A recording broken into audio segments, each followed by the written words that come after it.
right. Problem. Hold up, just a second.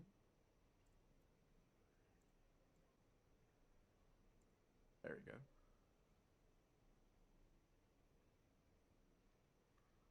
Okay, hopefully that wasn't a problem. Let me know if everything sounds alright. But, hello. Welcome to the stream. We are doing some speedrunning. Some more Artificer. Just gonna get started. I have to have tools on. To turn that off.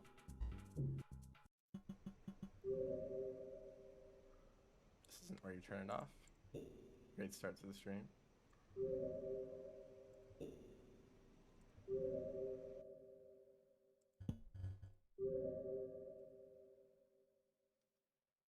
So this will take just a second. So we're doing some Artificer speedrunning.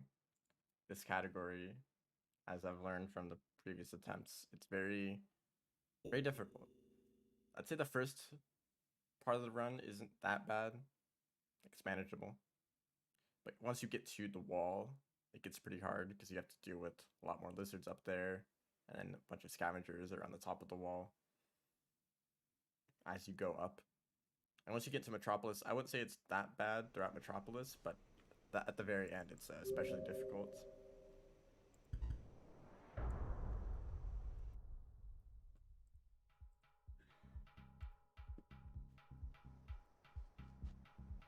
You have to get through a room filled with scavengers, as well as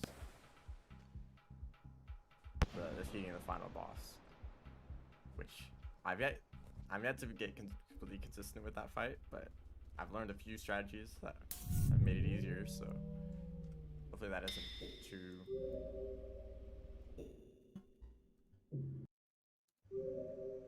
too bad when we do get there.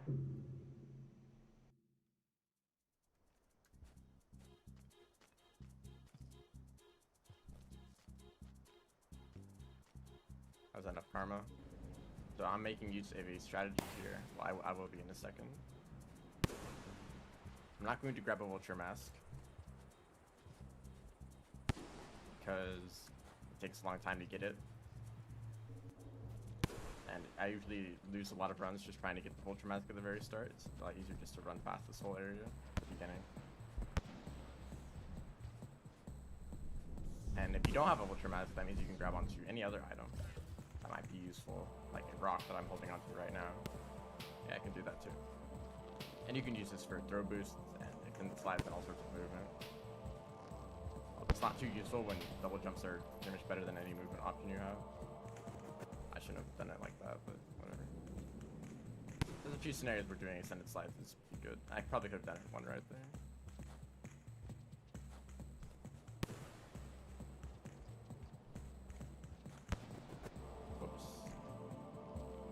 Probably turn off wall pounces, considering that I'm not using them at all and they always mess me up. So next attempt I will try to remember to do that.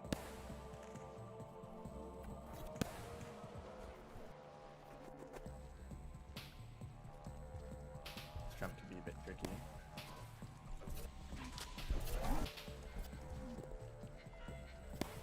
There we go. I don't know why that silent lizard just kind of gave up.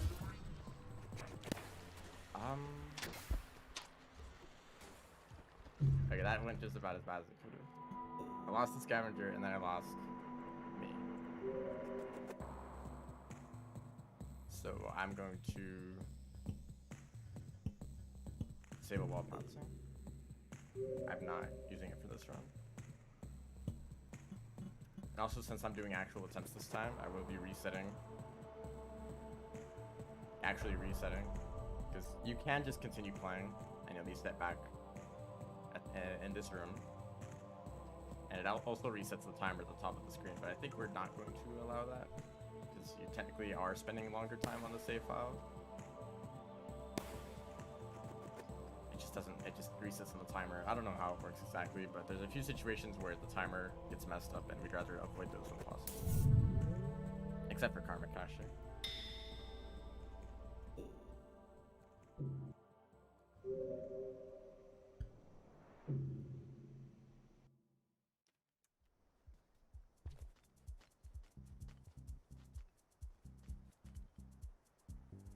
On a Karma. This one's good.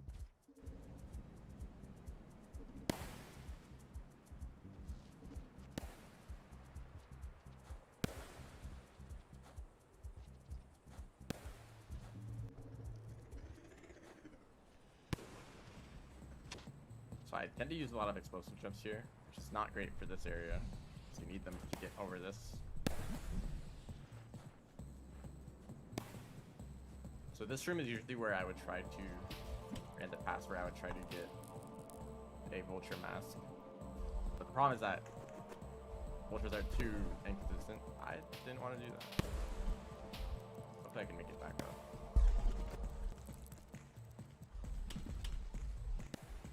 See, that worked out.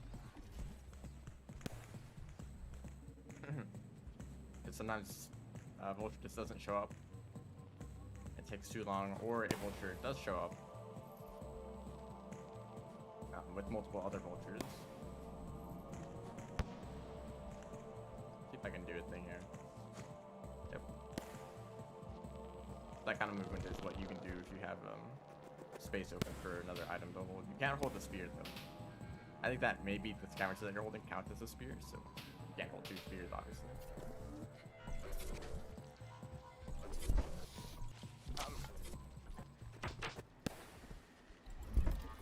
Oh my god, scavenger. Everything is going wrong. Oh, come on, you're the worst. Okay. And then I ran out of explosives. What should I call it? Should I just call it stamina?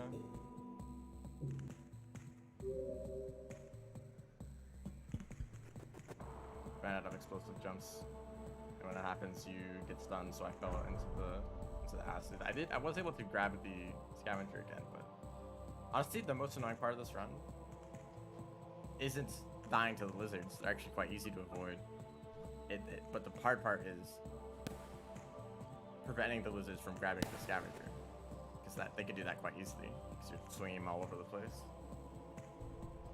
So I don't know why. I mean, the way that I've seen other people deal with it is to use parries a lot more than I do.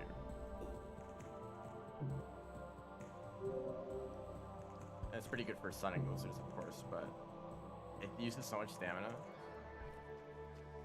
Stamina that I'd rather be using on explosive jumps for movement and stuff, right?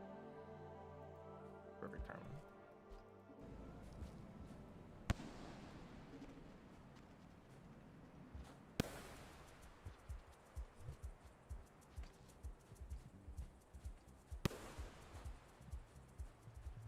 I don't really like that sacrifice, because you have to spend quite a long time to recover that stamina. Surprised that worked, because I almost slid off of the platform. It's one of the difficulties of this room. They're so fast.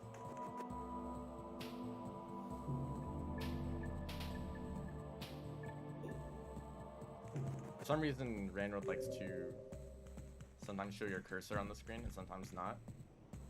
Most of the time it shouldn't, so that the cursor doesn't show up, and because there's an actual cursor in game that is displayed, but it just overlaps with the other cursor if it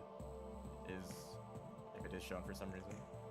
And I think it's on stream, so I'll try not to keep the cursor on screen because I know that annoys some people. For whatever reason, that's just what happens sometimes. It's like the game opens weird. The cursor will just show up when it shouldn't.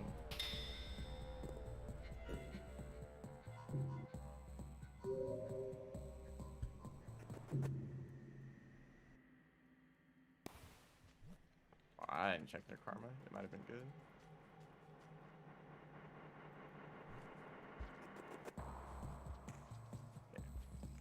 Okay. Hopefully, yeah, there's like a guaranteed chance that one of those scavengers has good karma. Otherwise, we might just not ever have enough karma from the scavengers in that room. Well, I guess at that point you just restart the run.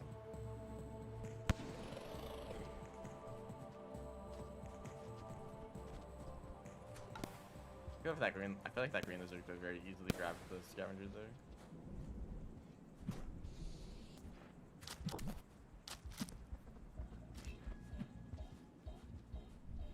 Why are you here? Of course, I grabbed the. Okay, everything went wrong there. This is the stream. Welcome to speedrunning. Okay, I wouldn't say that this is like wholly representative of what speedrunning this game is like. In some categories, definitely. Like Artificer and Rivulet. But there's other categories that I feel are much more consistent. Some of the Ascension categories. Some any percent categories. They can get really consistent once you're familiar with the run. But this run I feel like is quite hard to get consistent. You're always going to be dealing with creatures.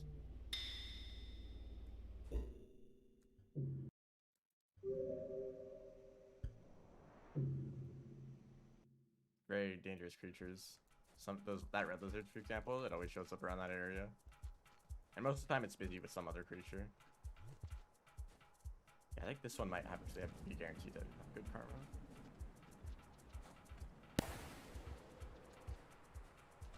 I did not want to throw it that far away.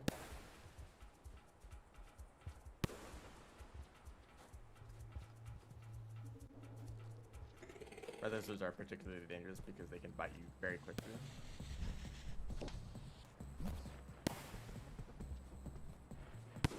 The moment you get anywhere within their range, you're basically dead. And you can stun them, but the moment that they're... Oh, goodness. The moment that they wake up, you're dead instantly, so...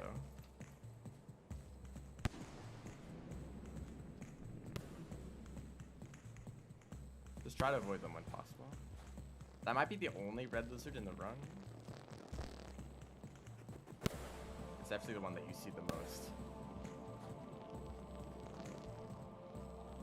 If you get any of these are at this point in the run.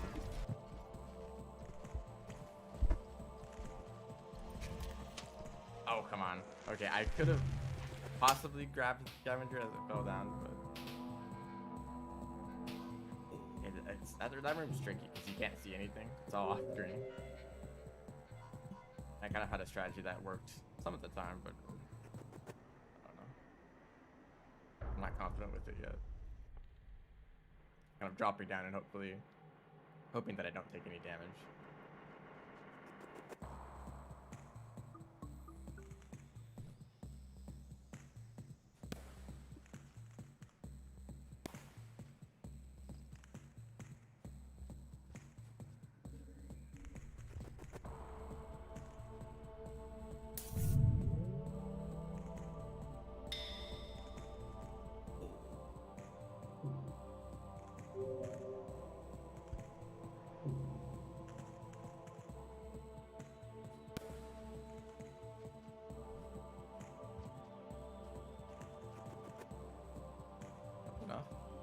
As long as it's 4 karma, 4 or 5 karma is good.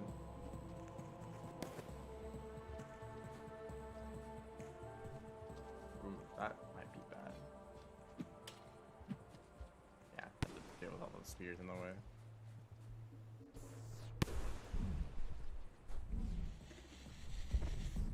Why are you here? I don't know if that deflected it, or if they just missed. Yeah, I don't like not having explosive jumps for this room. By the way, there's probably a red centipede down there. Everything about this room is awful. Red lizard, red centipede, king vultures. It's about all the worst things. Luckily, there's no mirrors vultures. And mirrors birds. I wouldn't be surprised, honestly. Just add on to all the awfulness. Yeah, let's throw the scavenger, not the rock. That's what I meant to do.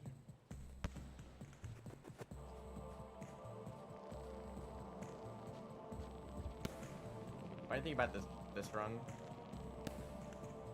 it's not really about moving quickly, although that does help. I think the world record run right now, honestly, isn't even that fast. Or it doesn't have like really good movement. It mostly is just like clean. But the creatures don't slow them down that much, and they get past the end without any deaths. That's like the most important things for a good run.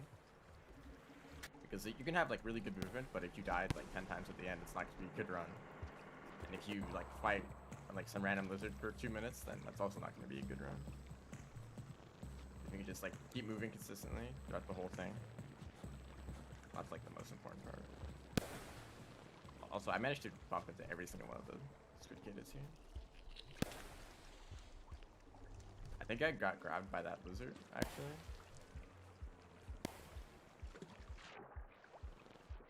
So if they're fast about it, they could have snatched the blue lizard, or the scavenger I'm holding. We finally got to this gate, though.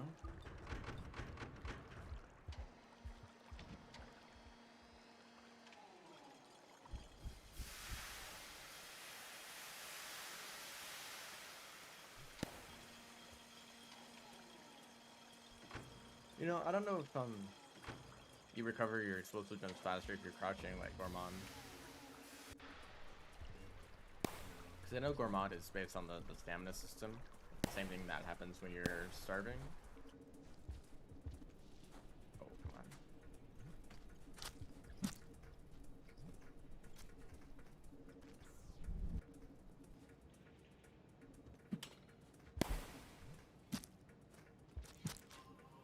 This guy is dodging everything. I really just rather deal with these. Okay, I should have done a parry there, just to be safe. This guy also has good karma.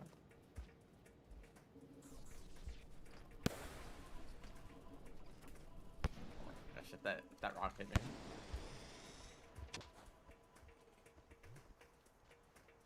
Make sure the rock is in the right hand. I really don't like this room. There's usually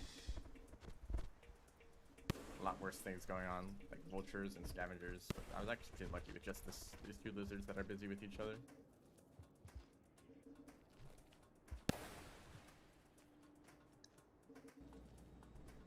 Okay, I thought the dead scavenger I was holding was an actual alive scavenger.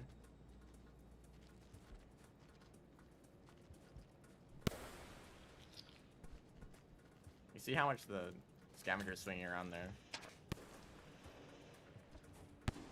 How easily some random lizard can just grab it. Which was almost that blue lizard right there. So this part of the industrial is not great. Lots of lizards.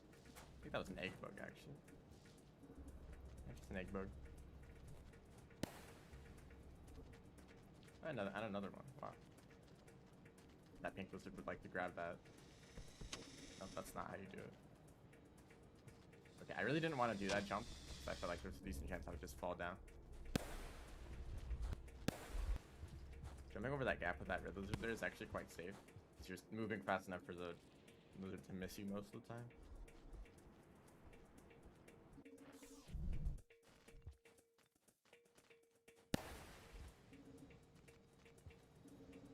By that, the moment I get past garbage waste, I'm almost all the way through industrial too. Not that industrial is easy, but that garbage waste is kind of awful.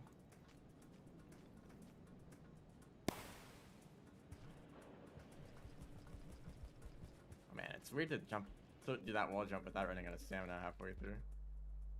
So used to Gourmand. So I did lose some time with that pink lizard. I didn't want to just run past them.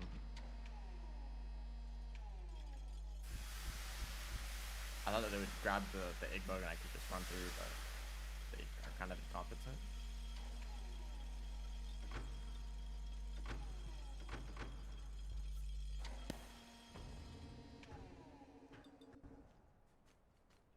This may be a room where wall pouncing actually is faster, but not by too much.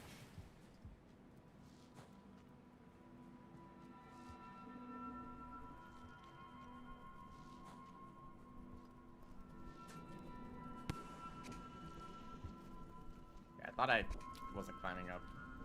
Oh, come on. I would have liked various not great things on screen right now. I just see the number of creatures in these areas, and it just seems like a little much. I know that Artificer is supposed to be a difficult character, but I'm not a fan of how, like, it's already hard to fight scavengers. And then they think that, yeah, we should just add, like, even more dangerous creatures in every single region. More white lizards, more...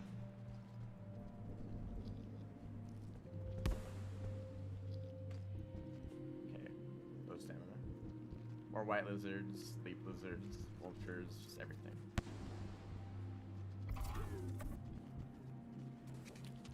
Can I do this? Just barely, actually. Now I have to deal with this. This lizard. Oh no, I don't like that white lizard. That's not a white lizard, that's a variety of scavengers. See, if I could just like keep going right now, that'd be a lot faster, obviously, but that's the kind of stuff that slows you down in actual attempts. And now this is a kind of awful part of the run. Okay, I already see why. Oh, come on. I guess there's a cooldown on the parry if you do an explosive jump. Well, I said it was an awful part, and I immediately ran into a slam lizard, so what I say. Yeah, what sucks is that you then have to go all the way back to the beginning. The entire first half of the run is in a single cycle.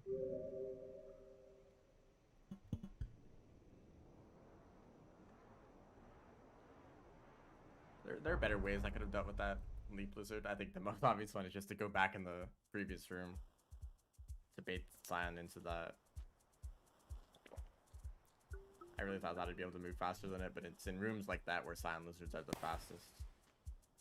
There's some areas where Scion lizards will do a bunch of jumps, but then like lag behind you a bit, where they just jump, where they just walk normally.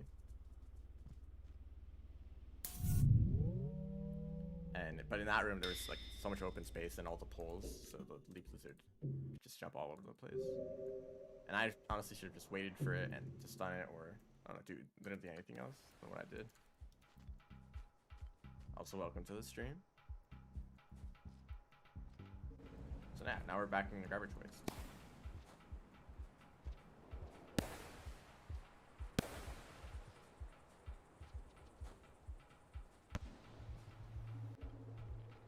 I should probably not use explosive jumps for any downhill area, except where I can use a lot of rolls. And then in uphill areas where you need to gain height, it's better to use explosive jump rather than slowly jumping up at all. Welcome to this room.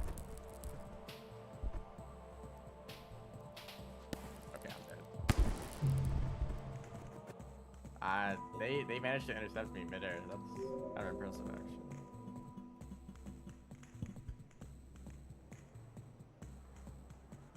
Usually you don't actually see the red centipede there. It's usually just some vultures and a red lizard. Not that time.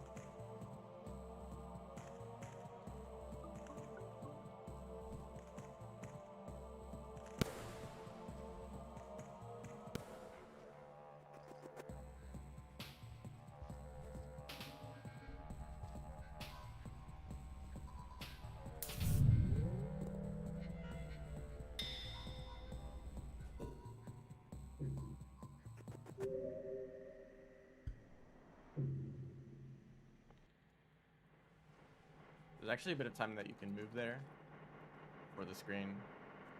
You can see anything. Okay.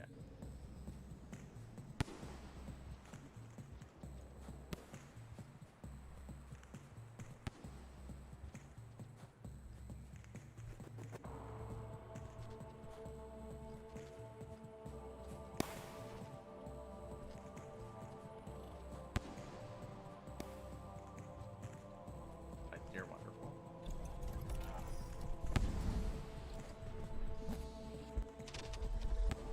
Really rather those. Oh, come on. Well, there's a vulture mask, so I gotta keep going. if I can just pick one up that easily. But will it be easy actually? So usually I don't like going for a vulture mask. It just takes so much time to actually go kill a vulture and then hope that nothing else gets in your way. But it's gonna drop on the floor for me, so I might as well take it. And I have not found too many places to actually make use of throw boosting, even though it technically could improve your movement a lot.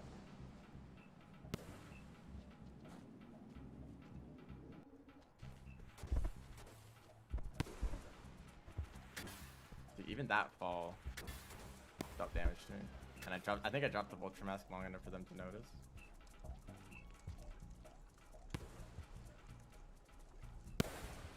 I do not know how to do this.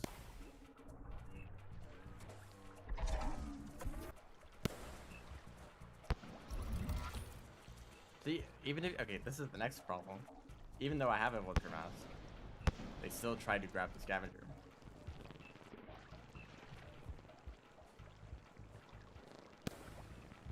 So there's times where they will grab the scavenger from me, but then they're still scared of the vulture mask, so they'll run away even faster than normal. To kind of make that aspect even worse. Although it's not that bad.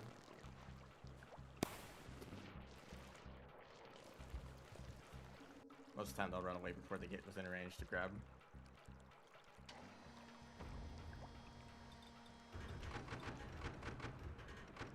While this makes dealing with lizards easier, scavengers and vultures are now the bigger problem. Especially since I don't have a free hand to throw stuff with if I come across scavengers. So just hope that that's not a problem.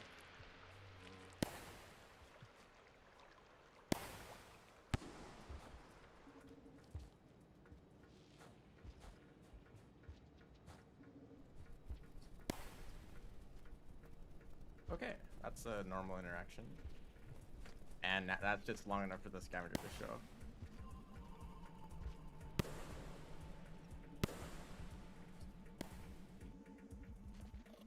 This guy doesn't have any spears. Actually, that kind of worked out for me. That green lizard took care of that scavenger.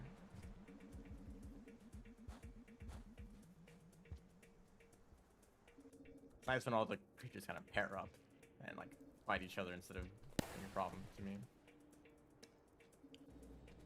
And for the next few rooms, I can just run on by without worrying about lizards, except for the red lizard, of course. They aren't affected by vulture masks. They like to fight vultures.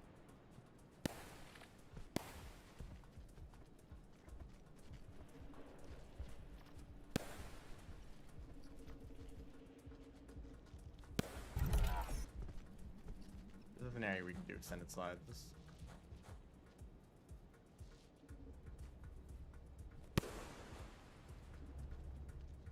I don't know if it's faster to do it.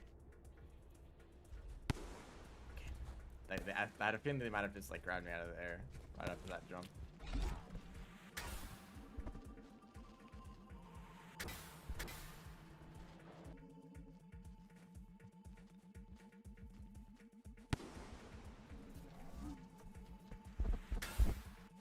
Not that there might be a possibility that that lizard would grab the scavenger. I should probably avoid situations like that where I'm like right up close to a lizard like that. I don't know why I did that. Barely missed that pull.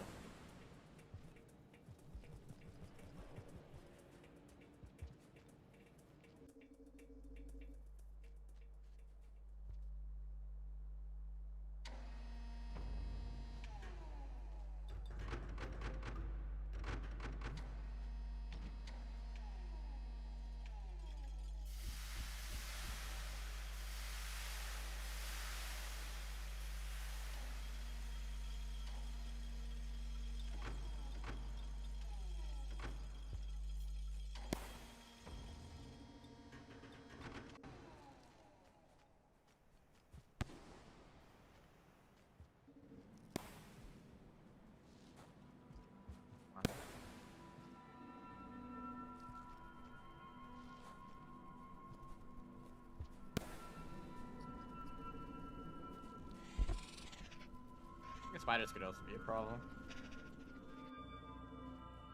But I think about those kind of spiders that they're actually not really dangerous at all. If they grab onto you, they'll always let go after a while.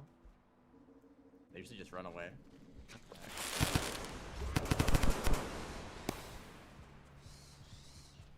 Surely they're really just between two lizards. It's unfortunate for them. I guess he escaped. I don't like that drop hook. I'm gonna take this route. Okay. Almost died in a stupid way.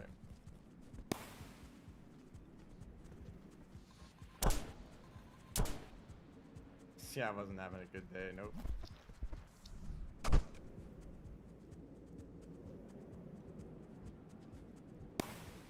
Excuse me.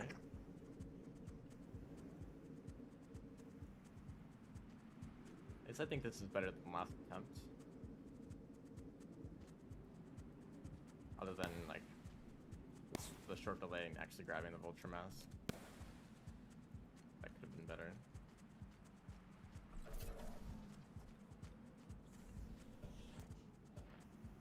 I don't like this guy. I'm going to be honest.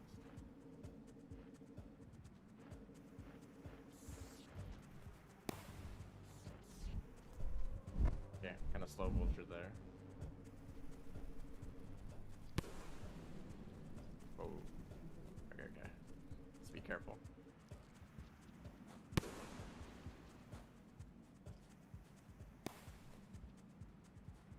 Stream can kind of suck if king vultures decide to show up. You can usually outrun regular vultures.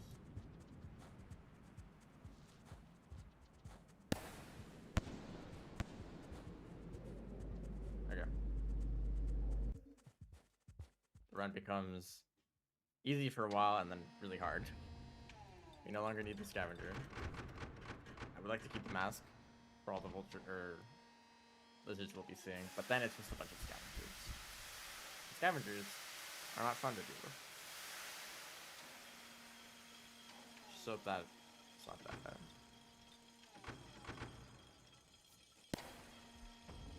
I think that these next few rooms will be fairly easy. You're not really dealing with any scavengers until the second half of the wall.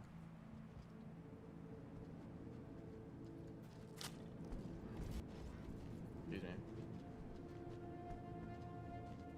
Oh, and then it decides to turn around. Probably long enough for... Okay, why are you all here?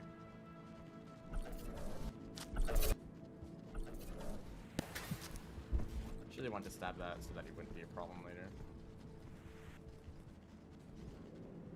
There's probably optimizations that you can make on the wall here by making use of the Artificer's movement. So I'm not really doing that. I'm just kind of taking the same route that I normally take, except with double jumps here and there, but maybe there's like completely alternate routes that you can take that are faster with the double jump. But also, the more double jumps you use, the more likely you're gonna get stunned. So yeah, maybe it's not worth it.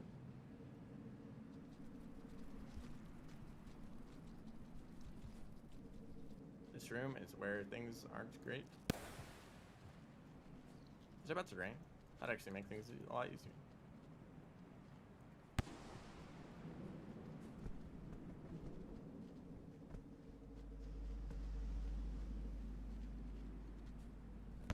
If I didn't have a vulture mask, this would be really great timing. It's not too important now. Although I do have to deal with the rain, which can be just kind of a bit annoying. That's not good with them. Slime is going all the way down and then thinking, oh, oh.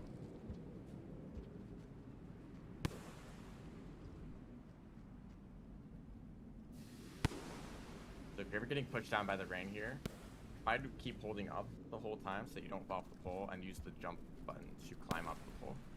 Even if you let go for a split second to tap up to climb off the pole, then it might be long enough for the rain to push you off of it. I don't know if the rain was affecting me there, but... And also, if you already use the jump button to climb up poles, then I guess that's not important to you.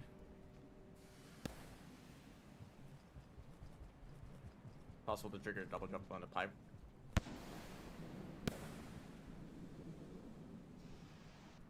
I think so. So now we're at the part of the run where there may be scavengers, so... Especially in these tunnels, they can show up and be a massive problem, but hopefully not.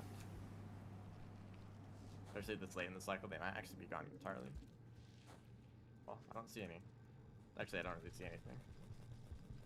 We got here right as it became dark, but this is the shelter we're staying at.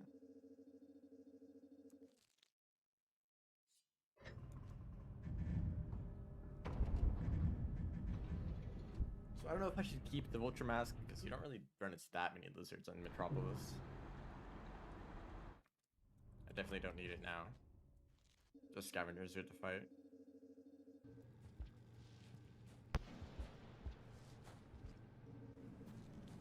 I take that back. You should probably take it for the like these 2 rooms, because you might run into... Oh wait, you could just make that jump.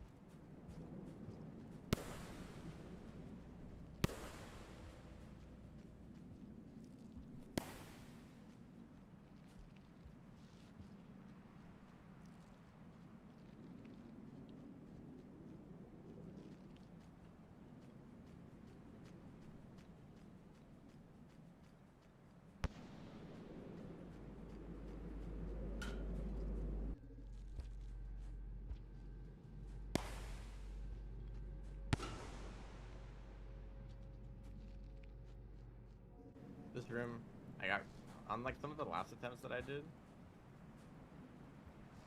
I got super lucky in this room where just no scavengers showed up at all. That's that happened again. I don't know if they'll show up on the map from that distance.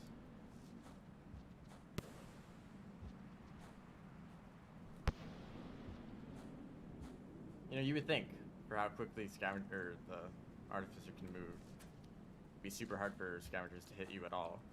If I saw a creature jumping out like this, I just wouldn't even bother throwing spears at it. So I'd totally miss.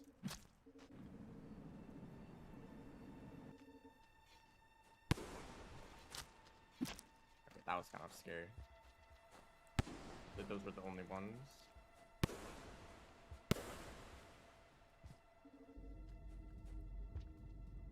One really important thing that you should look out for is when you do a double jump, you can't do a parry midair.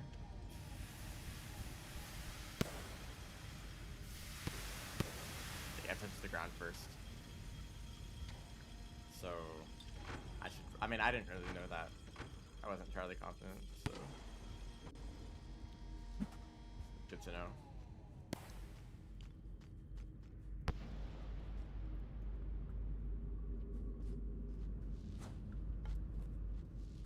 Why? There we go.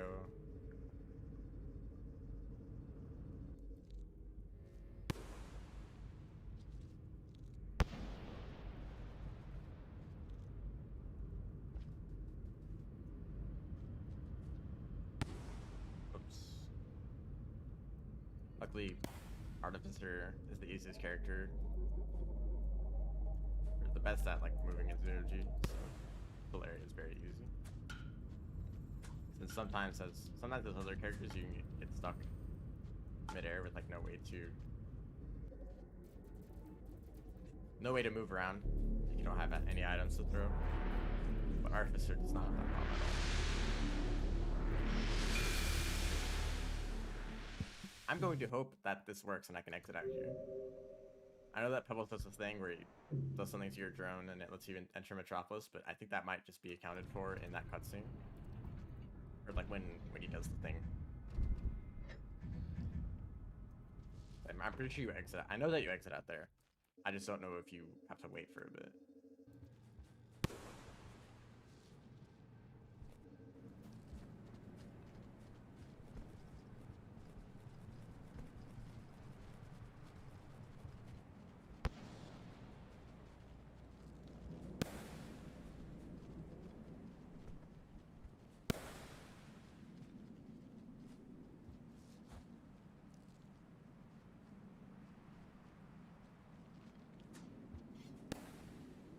There is a shelter around the start of Metropolis that I might take, just for safety.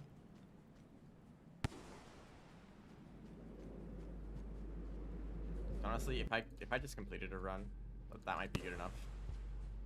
It might be unreasonable to expect I'm gonna get like I could exit out there. It might be unreasonable to expect that I'm gonna get a really good run.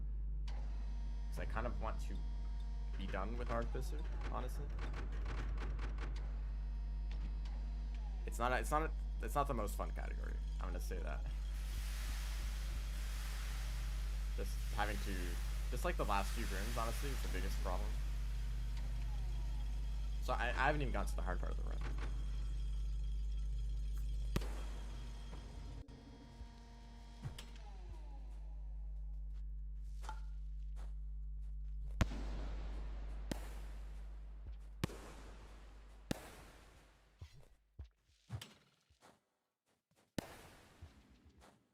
What am I planning to run after RD? I have a few plans. It's like things that I'm going to do in general. Because okay, the main thing that I'm doing is going through every single Downpour Slugcat and trying to do a decent run. A decent speedrun of their story category. Also, I no longer need this mask. And a decent run means learning the route and then doing a run without any like major mistakes. It's kind of hard to explain as Artificer, because you know, even really good runs have some deaths in them. Because just of how like awful dealing with scavengers is in some areas. So you know, maybe I'm going to die, and I'll just keep going, and the run will still be okay. I'll probably still be fine with that.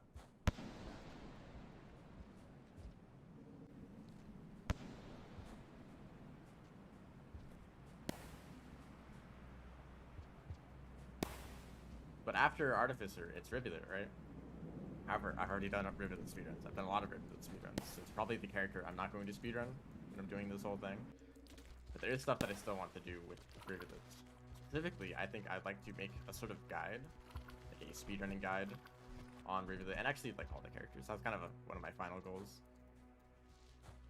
I want, because it kind of hurts.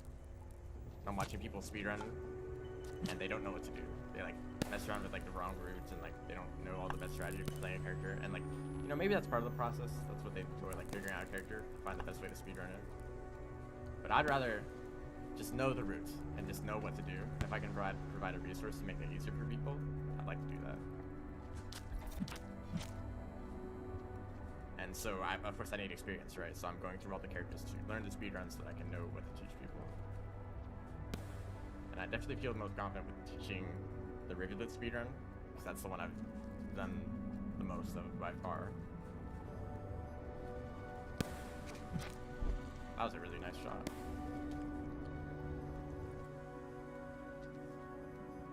So I want to, like, I just realized what I'm doing right here.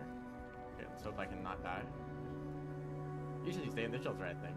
I might have taken one that's a bit too early. You really don't want to use explosive jumps here, but you know what?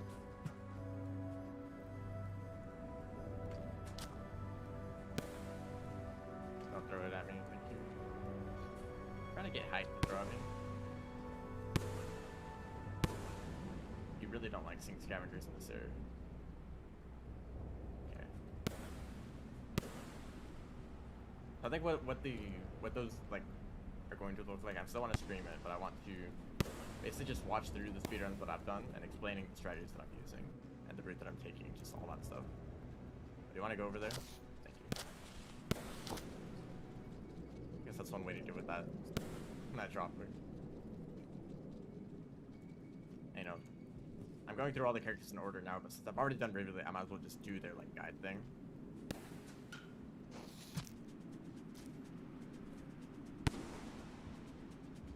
If you want, if anyone's interested in doing Rivulet speedruns, then you can refer to that guide once I get around to making it. And I might even like make an edited version that's like a bit cleaner.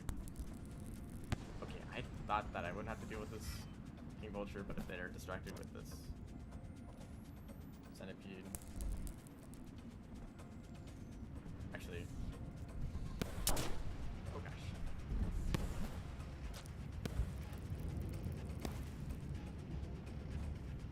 King Vulture spending all this effort catching a single Centipede, realizing, and then Artificer runs by. I was like, man, I could have caught that, or maybe I could have caught that flying Centipede. It would have actually been easier.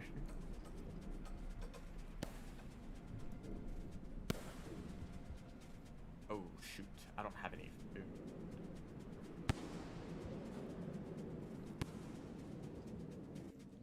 Okay, no. I can eat plenty of stuff here. It's a drop wig and some drop worms. I'm gonna eat the drop wig. Don't accidentally hit the bomb, but I will take that. Excuse me.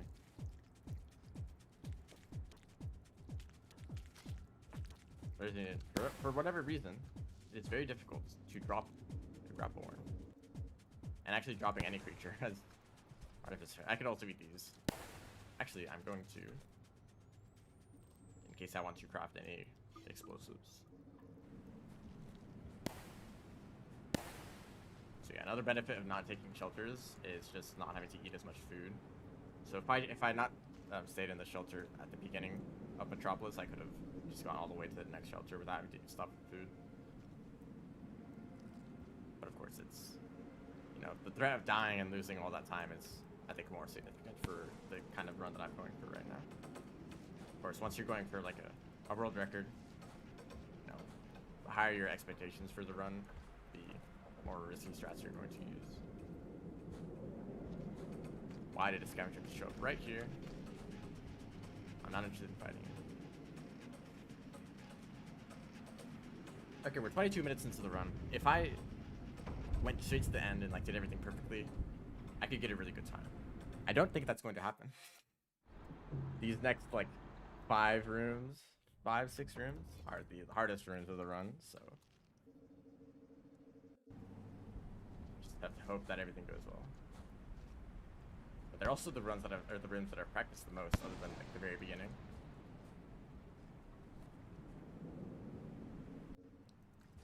But that kind of practice just kind of counteracts how difficult this area is.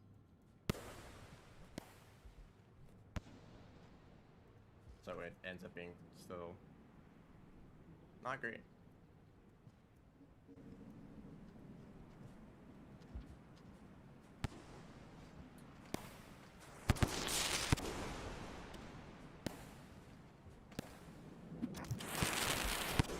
Okay. Significant.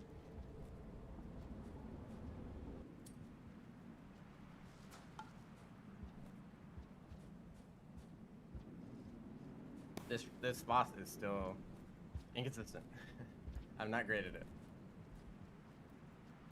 Actually, I don't want to use this grenade. I find that usually using grenades here actually makes this harder. So I like to take an explosive spear, put it in a position that's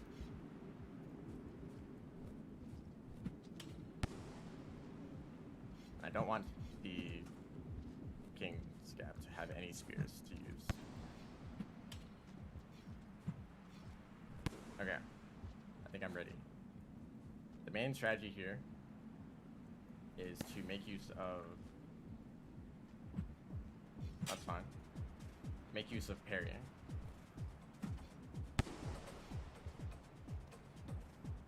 I don't like that. Oh, come on. Okay, he walks too far up. Well, there goes there. That could have been like a 25. That would have been really good. But like that's like comparable to world records at the moment. Of course, this is what that's just what we're expecting to happen.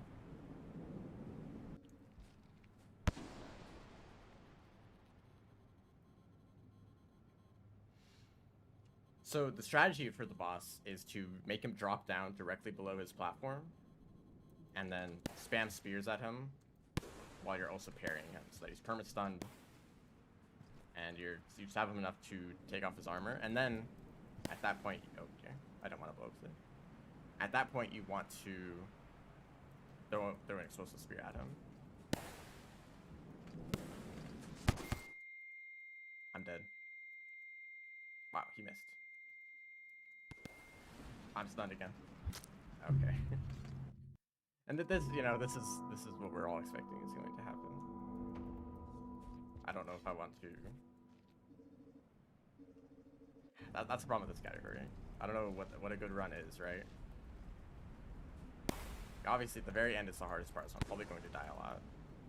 But should I like keep doing attempts until I get a run where where I get through the end like smoothly. Like, cause I almost did that, right? If I just killed the boss on my first attempt,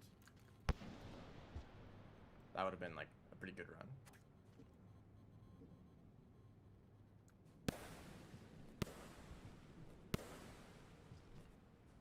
That is not what happened. So I don't know if I want to keep practicing Artificer until I get that run.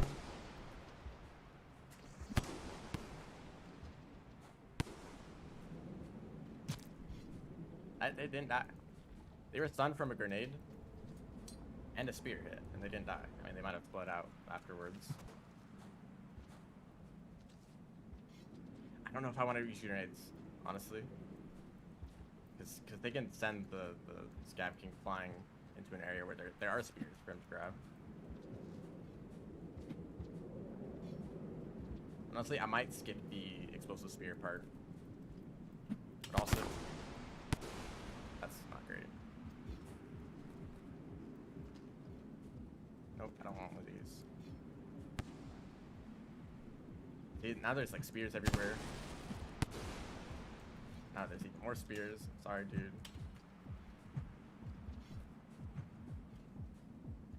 The moment he has the spear, he's like 20 times more dangerous. I mean, obviously he's not dangerous at all. With no spear.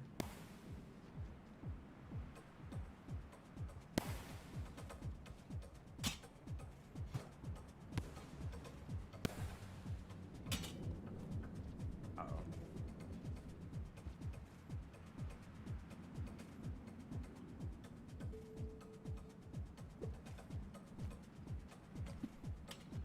Promise that he's especially good at sniping you out of nowhere.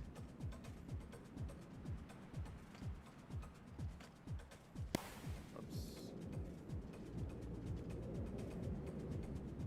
I don't know if you can climb up here.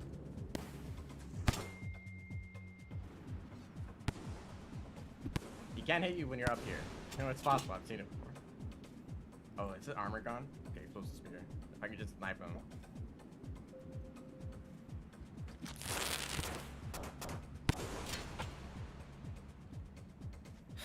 Okay. See, 28. That's crazy. You can add like so many minutes just by messing up at the very end here.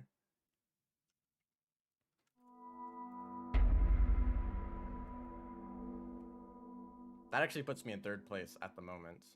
But there's such a big difference between first and third place. It's like 25 minutes, I guess 26 minutes. 26, 26, 31. That's the leaderboards right now. So it fit pretty nicely right in the middle of those, but I would rather have a 26 instead of a 28, obviously.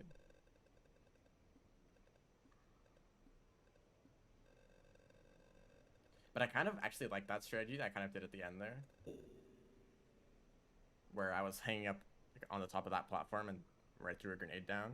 I kind of like that because it takes off his armor and he really struggles to get up there. And then afterwards, all you have to do is drop down and like hit him with a like stun him to do a bunch of damage. Stun, throw spears, or throw an explosive spear. I really could have died very easily at the end there. But anyway, I'm going to do more attempts. There's still plenty of time left for attempts, but I mean, I kind of wanted to do a thing where I'd have every save file filled with a good time. So like this is the 26 from some previous streams, but I think I could do better. I might not do better within this stream. You know, okay, here, let's say this. If I don't get a better time in this stream, I will just submit that time, and I won't touch this character again.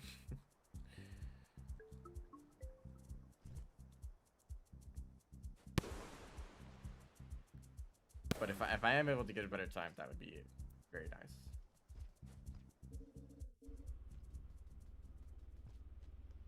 So, okay, there's another thing I want to talk about in that room, just before the Scab King, the Scavenger Toll. I think it's kind of it has a weird property where the longer you spend in that area, the worse it is. Because for whatever reason, on like the first time I get there, on attempts, the first time I get there, usually it's not that bad. Because I think in the other speedrun I did, I was also able to get past that room on my first try. It's not that hard. then, if you die a lot of times and you reset the cycle a lot, then suddenly it's like impossible to get past. Like elites start showing up and like just way more scavengers in general. So maybe like on your first cycle through that area, it's like fresh. It's like not as difficult. Oh, hello.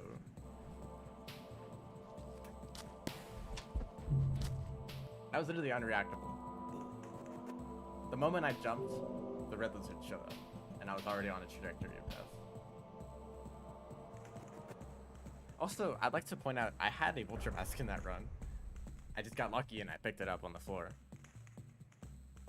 So, should I go for a Vulture Mask again? Because I guess that might have been why I was able to get to the end.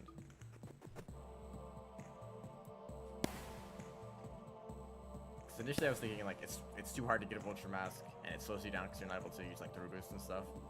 But it does kind of speed you up in a way where you can just run through all the next rooms without having to worry about lizards. And that kind of speeds you up in a way. So that maybe it's worth it. It sucks for actually starting the run. Yeah, you have to get a Vulture Mask, but you know, I'll go for it.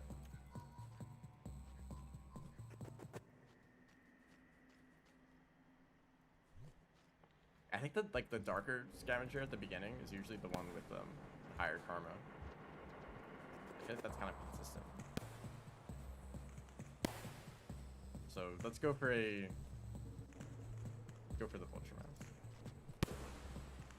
In everyone's favorite room.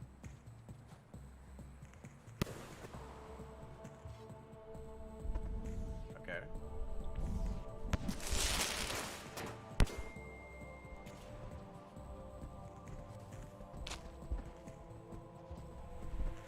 That's just about as well as it could have gone. And then a King Vulture.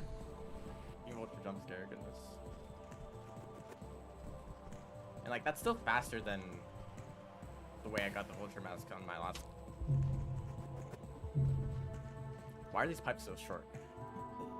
Honest complaint, why are the pipes so short? Like, you'd have no time to react to creatures coming out of them. The previous time I died to the red lizard, and that time. Because usually the pipe flashes when a creature gets close to it, so you can kind of like expect a lizard to show up. Not if it shows up the moment the pipe flashes. That's just unreactable.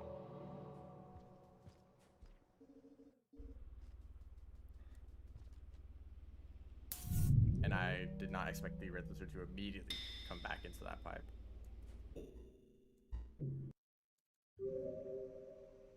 Maybe it like heard at the last second that I was in that room.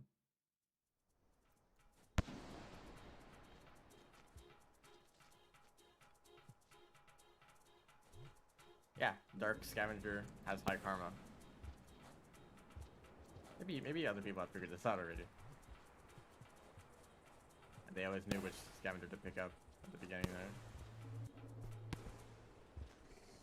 Excuse me.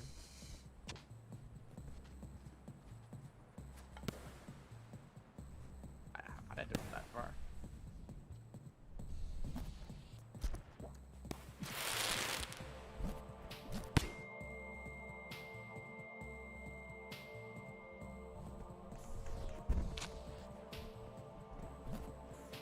Did I pick up the scavenger body? I did, somehow.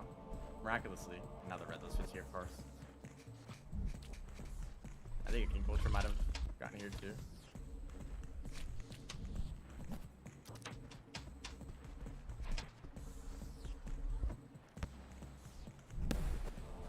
Okay, I guess I'll take it. Oh gosh.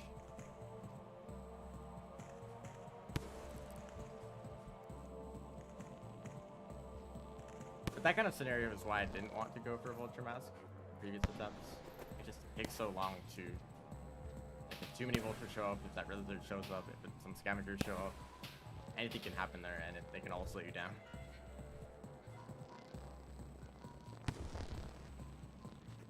Also, I now kind of want a mod that shows your explosive jump stamina. Because after figuring out how it works for Gourmand, I feel like there's optimization to be made. So the moment I could actually see Gourmand's stamina, I improved like got like twice as good at the character. You actually know what strategies to do to maximize your like stamina usage, or to like make the most of it. And it could, maybe it's super simple where it's like you have a charge, some variable that's your like explosive jump charge, and doing double jumps and like parries, use that charge up, and it slowly recovers over time. It could be super simple like that, or it could be kind of weird like Gourmand, where it's like it recovers faster after you've already run out. So maybe when I'm sparking, it actually is filling up faster, so it's best to use as much as possible all the time.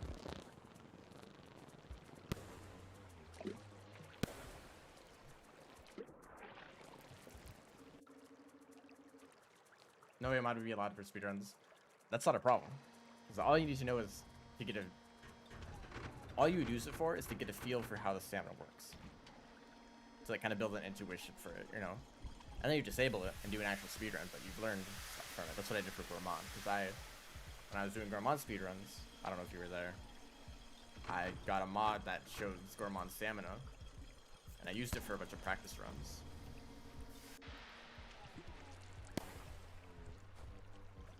And I kind of figured out some strategies I could use to recover stamina faster, and like what kind of things expend stamina. And then when I did actual attempts, without the mod of course, I feel like I did them a lot better.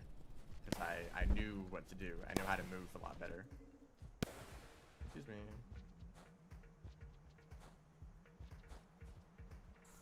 I didn't even see that vulture, honestly. Blended in. Oh, they might grab the scavenger that I'm holding. Yeah, please move.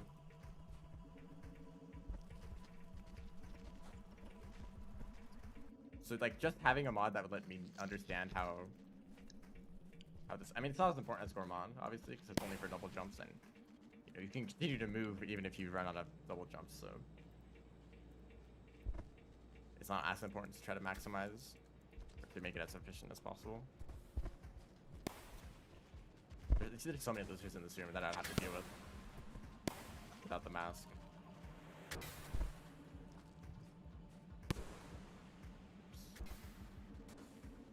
Also, I forgot splits. Oh. Am I faster than Dropper? No, but I have a parry.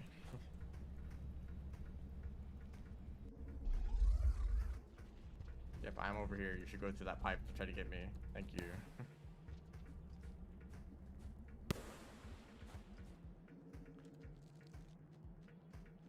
Honestly, the creatures can be kind of stupid sometimes. Like, I pretty much always do that where they take a pipe to try to get to you, even if it's very easy to avoid that. So it'd be cool if like sometimes creatures would try to like, I don't know. I don't know how they would change that. Excuse me, how is this one bug getting in the way so much?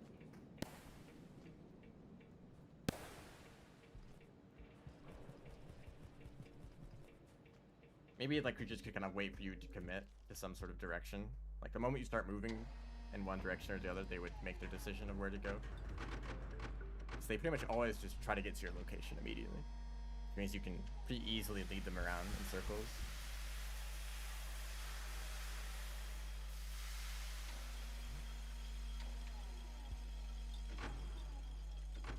I guess that's not really the important part of the AI. The most important part is just how the creatures all react with each other and like the environment as a whole.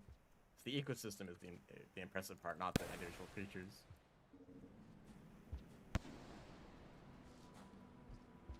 Just can't make that jump. Tried to do it last time and it also failed.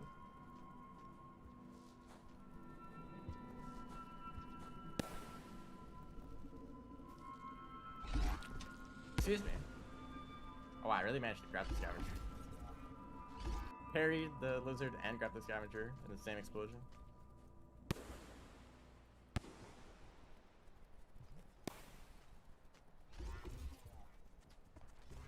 I like the lizards are conflicted. They're like, there's a vulture mask right there. I should run away. However, there's also a scavenger I would like to eat. And they're like debating if it's worth the risk. Although I guess I assume that they would interpret it as a vulture that's carrying a scavenger, so it. Okay, just like go this way. I practice this side of the room more as Oh, you have to be here. Okay, take this route. Ignore the lizard. Ignore the king vulture too. Okay. This room is very slow, but faster than dying scavenger king. What is going on?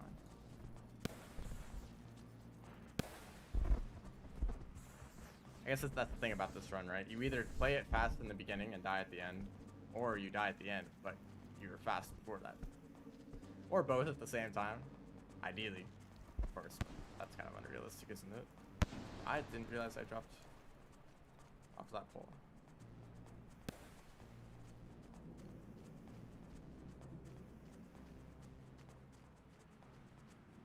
I don't know the fastest way to go up this room, but this is a method that works. That's what I'm doing.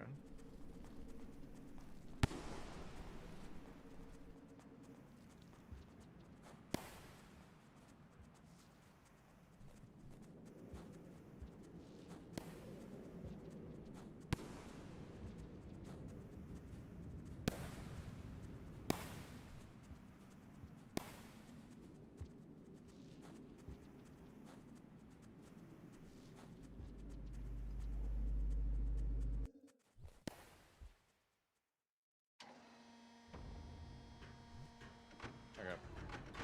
I don't remember when I got here last time, but I'm not splits.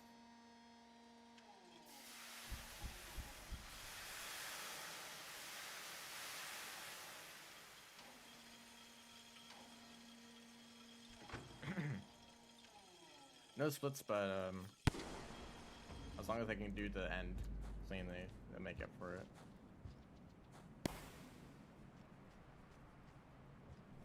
And I still have plenty of time to do attempts today.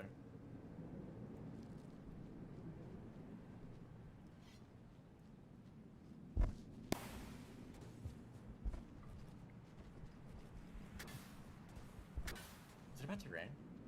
Yeah, it is. That actually makes this kind of easier, or slightly harder too.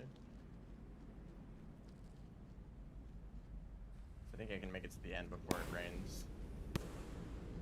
There's only a few rooms left. It's kind of close though.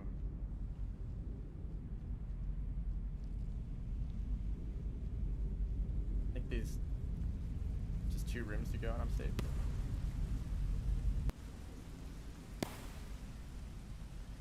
I'd throw a bomb here.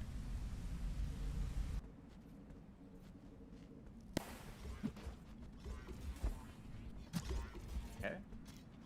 I got the mask, but they didn't see. I stopped them. They should be too busy panicking anyway. I don't know why there's a vulture here.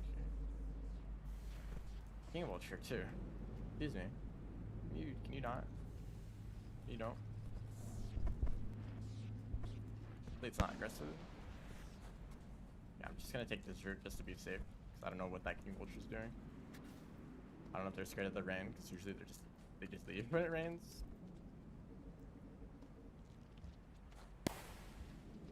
This is a weird run. Okay, assuming that I do the end quickly, then it will be like kind of slow anyway. Or maybe not. Maybe I was equally as slow last run and I didn't realize. That can happen in speedrunning. Also, the pushdown is now officially started, which is not as hard for Artificer to deal with. If you don't know, one of the strategies that I use for reviewed speedruns involved going up the wall, or getting to the wall in a single cycle, so it means that you have to deal with the rain. Wow. Okay. Why was there an elite? So I had to learn how to deal with the rain pushdown in that room, and it's very hard for River to deal with, although it's possible. Excuse me. Not that hard for Artificer though. Just to do double jumps works totally fine.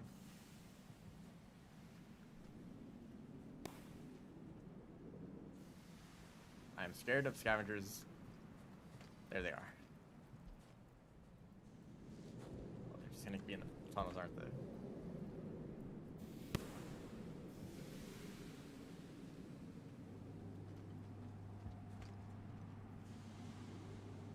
I hope this is all fine.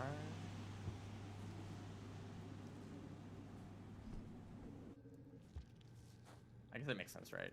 All these scavengers do show up in the night in Metropolis.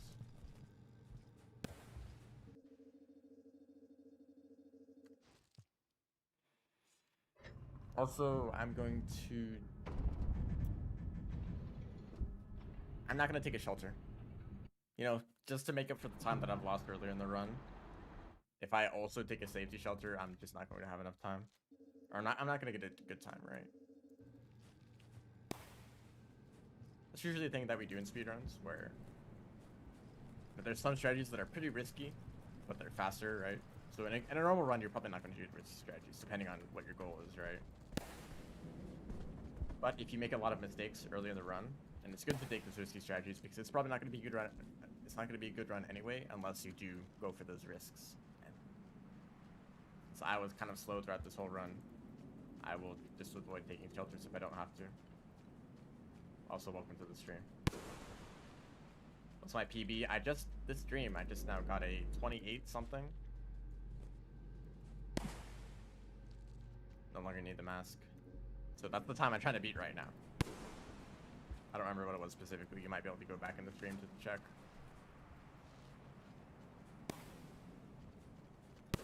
I don't like these guys. I don't have a spear either.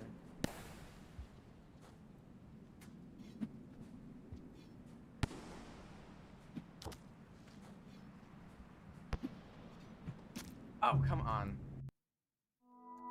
Why did I not? Okay, I don't know why, but sometimes you don't throw spears in the right direction. Do I even bother going forward on this attempt? I guess why not? If I beat the time, I guess. Oh. If everything else is perfect, I might beat the time. But then, like, I'm just gonna want to do another run to beat this time.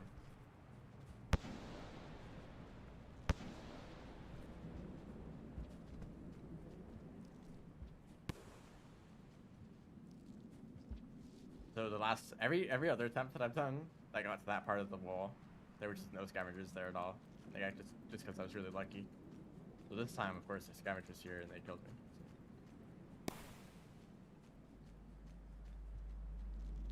So. My strategy should probably be to land on the scavengers and then stun them with a parry instead of whatever I did, which is to land behind them and then try to throw a spear behind me, which doesn't work. Can't do that. You have to spend a while to turn around.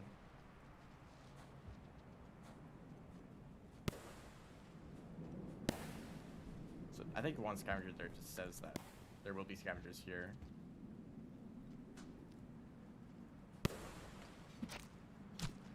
It's also better to throw in front of you.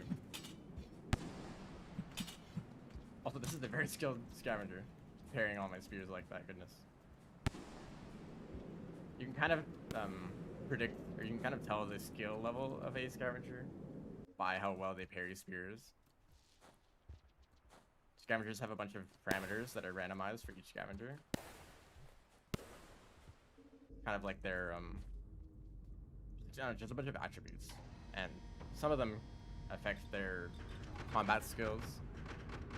So like if you have a really skilled scavenger with like all those skills maxed out, they will parry every single spear you throw at them until they run out of spears. So those kind of, just hope that you don't run into any of those in an actual speedrun.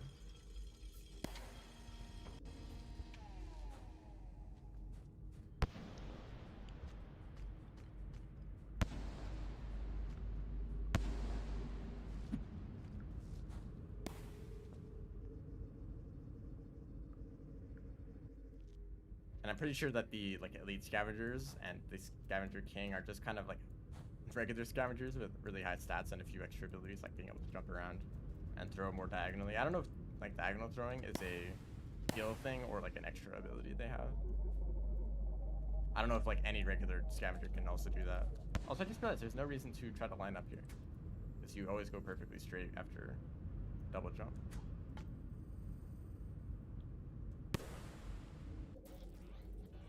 Hopefully we can save this time. They get lost about 2 minutes. 9 steps down.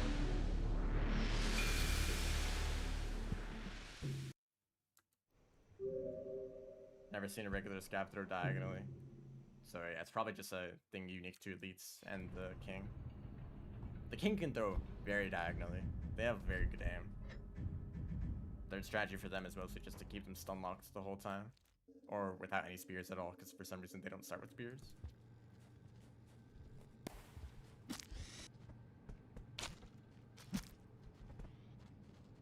This is probably the fastest way for me to get food. So I'm just going to take it.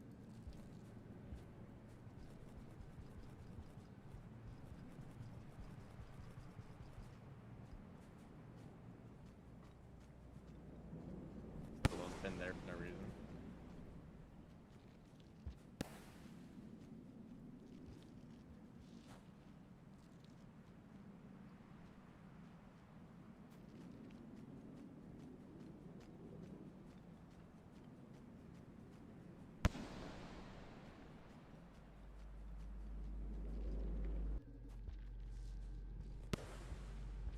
Not the greatest movement. So even though I exited out of right after seeing Pebbles, the drone is still upgraded, still able to enter Metropolis.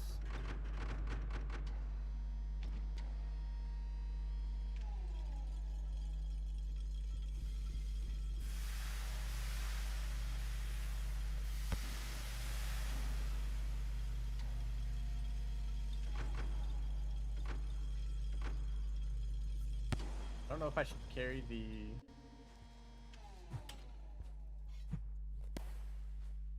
mask, because I didn't really need it last time, so I'm gonna drop it here.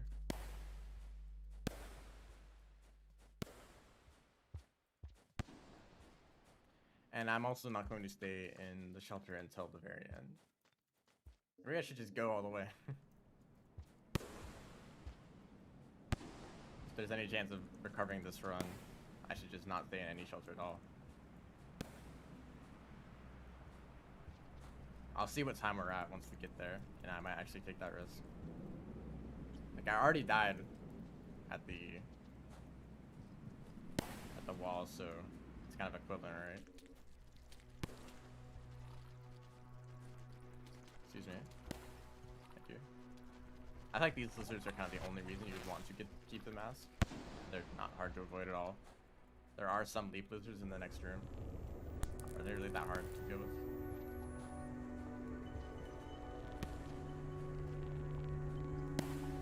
Especially since there's so many like pipes and stuff to go through in these areas.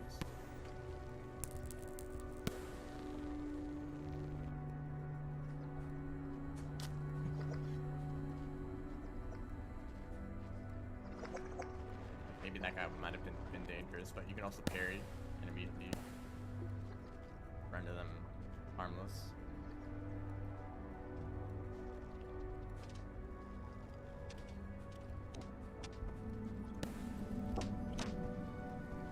Good thing I'm not going down there. Goodness.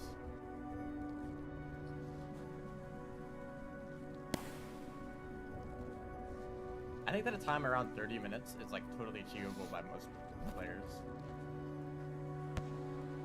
If you just take some of the safe strategies instead of going through all the rooms that are filled with scavengers. So you don't need to take that last room where you go through a scavenger pool. You don't need to go that way. You can totally skip it, but it's a very long route that you have to take in order to skip it. So usually it's not advised for like a really good run. I don't like these guys, to be honest. That is my method for dealing with them. Wow, Karma Flower, that looks so useful. Why is there Karma Flower there, honestly? Because anyone actually going to get any use out of that?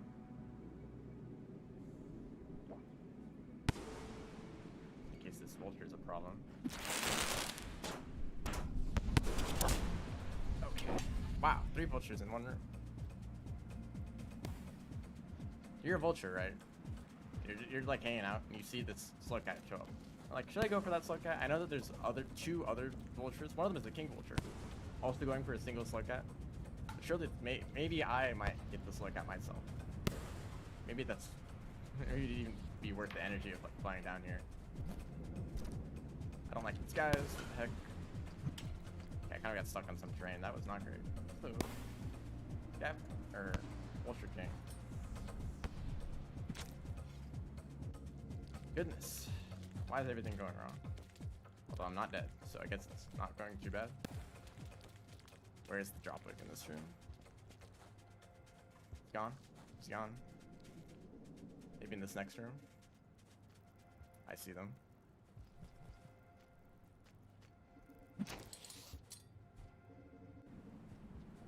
Oh, I don't have any weapons at all.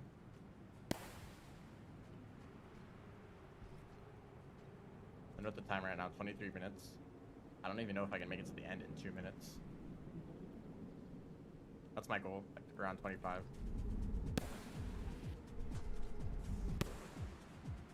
So usually, you take the shelter down here because it's very, very easy to die in these next areas. So it's super worth it to take the shelter if you want to finish a run. I'm actually going for a pretty... I have a much...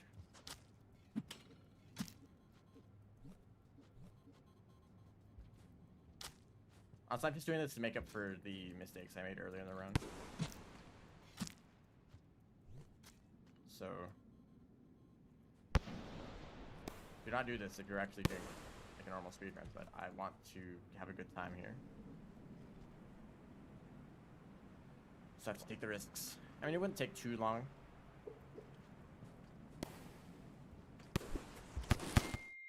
I'm dead. Wow, that's unfortunate.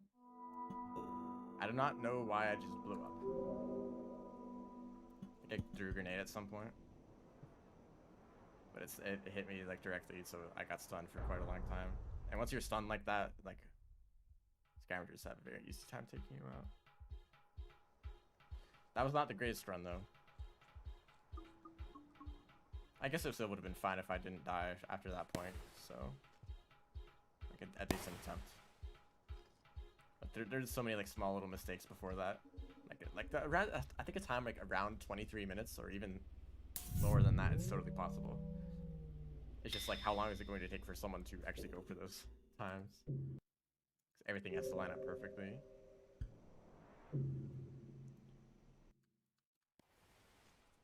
I don't want this. Dark Scavenger should have the high karma. No, that's not correct. Maybe this like dark pink is kind of... No, okay. None of the scavengers apparently. I don't want to look for one, so we're just restarting.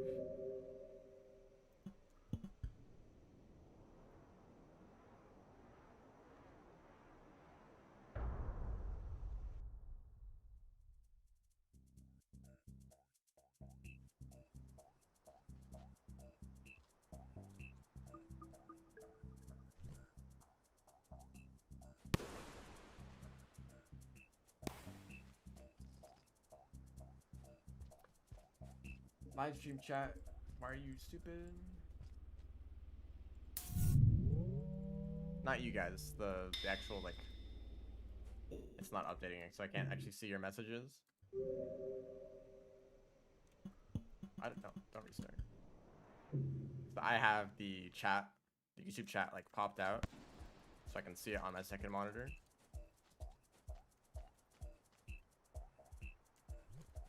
But that chat does not update with what the actual chat is saying, so I can't actually see those messages. It just likes to do that sometimes, where it just doesn't update for a long time. I don't know why. There's a King Vulture in this room. I think I saw one. Also, it's kind of risky to throw a scavenger down all the way there. It's very easy for the vulture to go and pick him up.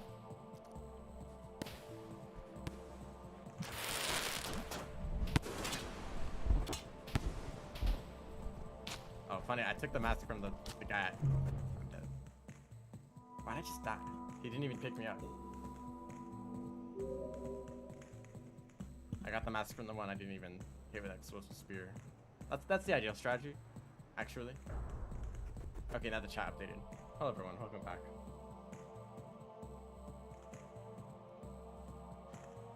The ideal strategy is to stun a vulture and then maul the mask off.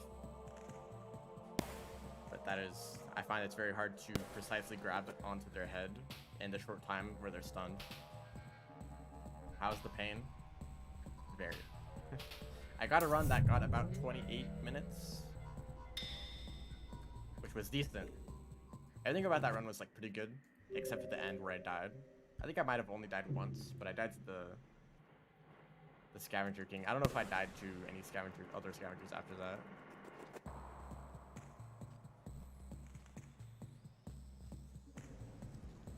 But without that death, it would have been a really good run, like 25 something, which is my goal. Hitting already sounds dreadful. It is. It's not been my favorite. Your opinion that explosive beer already here. I guess I can't pick it up. I mean, I know that I can't pick it up. I don't know why I forgot.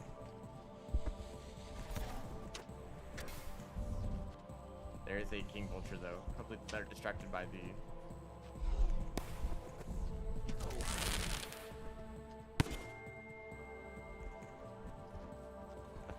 the green lizard took the body. Everything's going wrong. We're just gonna restart. Even if I managed to get out of there with a mask and a scavenger, it would have been way slower. So, none of that. So my last successful or semi-successful attempt, I got all the way to the scavenger pool at the end, where I died. And I think it would have been around like a 20, 25, 26. Because I made a lot of mistakes, but I took some risky. I skipped some shelters. And unfortunately, because of that, I wasn't able to complete the run, but it wouldn't have been that great anyways. So it probably would have been faster, depending on the scavengers at the end, of course.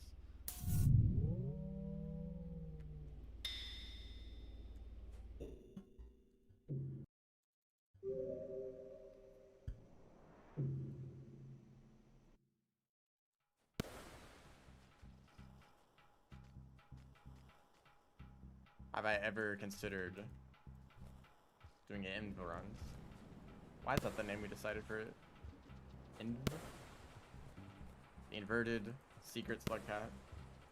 I never want to touch that character at all.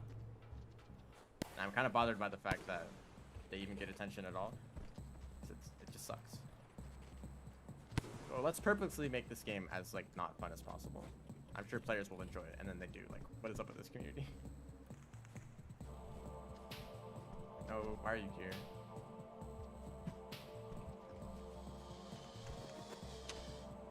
This green lizard usually isn't a problem.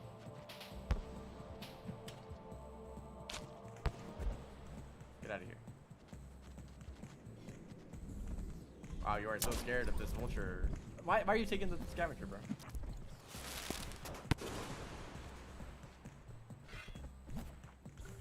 No, don't eat the best.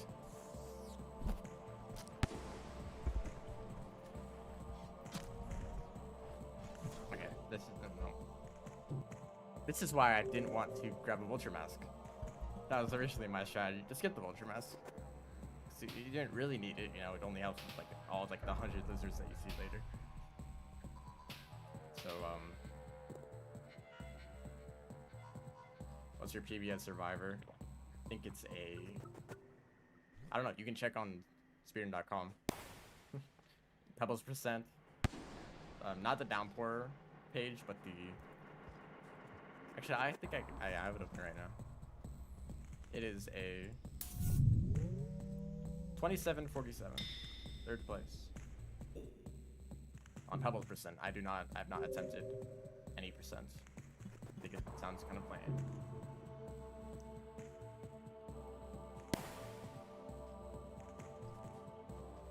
I don't know, I might do an 80% run someday, but I'm not really a fan of the fact that it's just the end of Pebbles percent, which is like kind of the slowest part of the run, I think. I don't mind the drainage portion, but I really don't like deep depths because it takes a long time and it's kind of boring. I'd like it this king vulture prioritize the green lizard instead of me. Okay, here's a weird case where I actually don't have any vultures.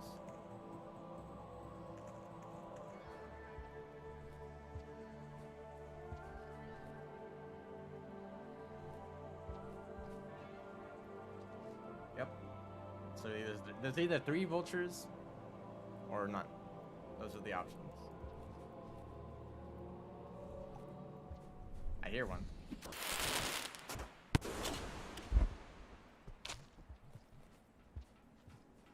Okay.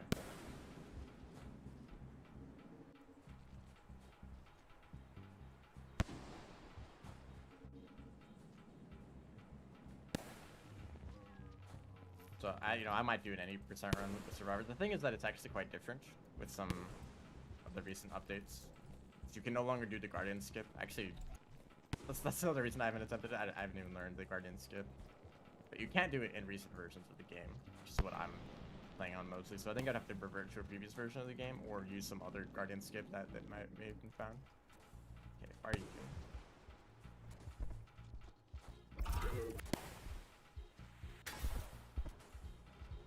Kind of slow way to do. Get back here. That didn't happen. They get stuck on something, they can kind of fall out of your hands. So if I played a previous version of the game, learned Guardian skip, I guess I might do that. I don't know.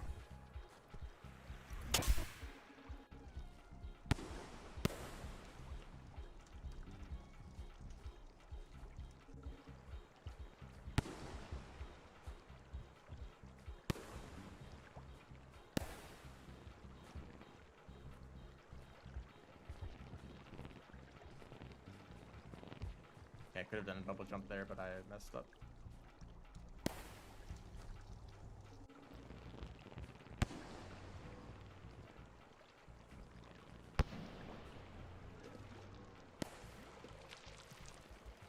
Okay, decent start. I don't have any splits, so I don't know how good this is compared to other runs, but I think this is fine.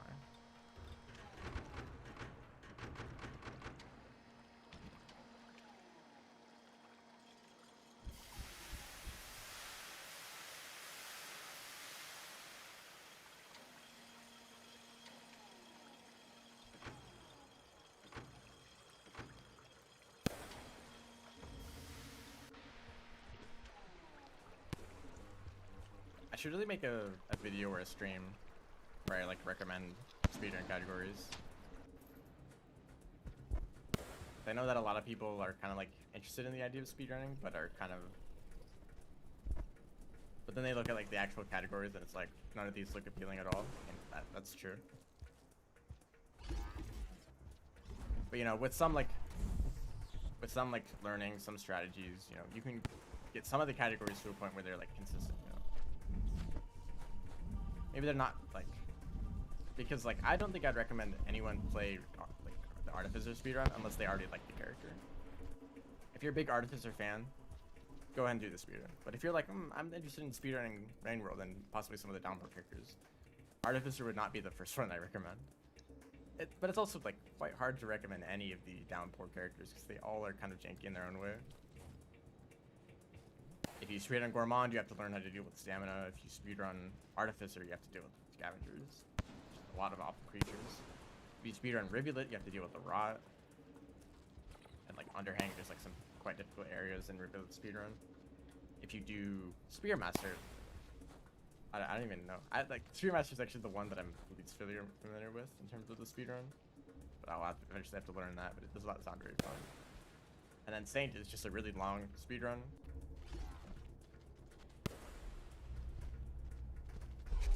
Really long speedrun plus Rubicon. So if you say it like that, none of the speedruns really sound that appealing. Oh, got my cursor on screen. But I think that there's, first of all, a few alternate categories that aren't the story percent runs, but that are still pretty fun speedruns, like the Rivulet's Ascension percent. I like that. I've been liking the Gourmand any percent actually. Kind of would recommend that category. I've been doing a lot of Gourmand any percent. I'm wondering if anyone else has done that category, because it seems like Gourmand speedruns are very uncommon.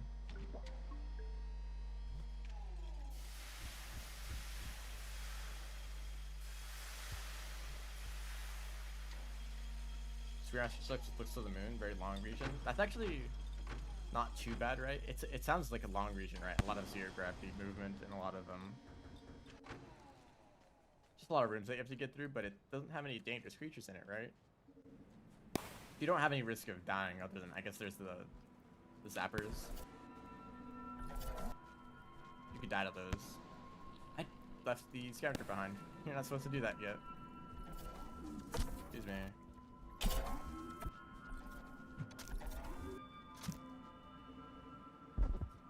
Oh wow. I think that's the I think this is the thing that you use to skip the room at the end if you bring some creature. Okay. If you bring like a creature up to that last room, stab them into the wall with a spear and then go to the pipe, they'll launch you to the other end, but you need to bring a squid there, squid Kata, and then you need to actually like hit them with a spear, which can kind of be hard to line up. And I don't even know if it sends you in a consistent direction. How do you fast pole climb? I will try to find a good place to explain it, because I find that it's hard to just explain the movement or the inputs for outright.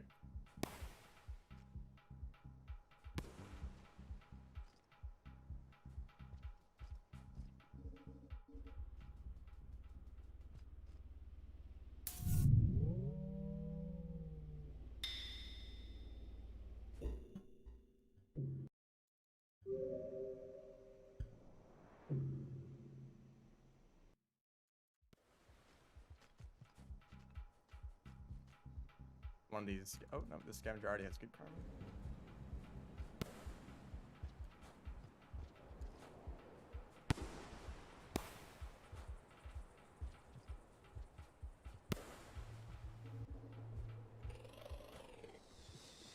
Okay. Bait that green lizard over there. Drop the scavenger for no reason.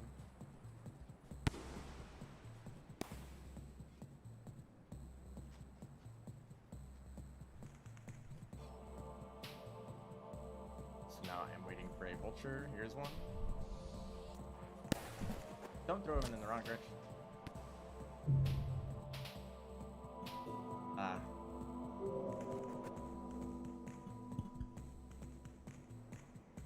Will I even finish another run today? That is the question. Because after today, I don't think I want to continue Artificer. Honestly, I'm a little tired of the run. Because I don't actually really enjoy Artificer's movement. They do have like basic hunter movement, which is good. I find them at that. But the double jumps basically are like very simple, not very hard to execute, and they're like by far the best option in most situations. So the movement is mostly just doing a bunch of double jumps to get around. And I don't think it's as interesting as some of the other characters.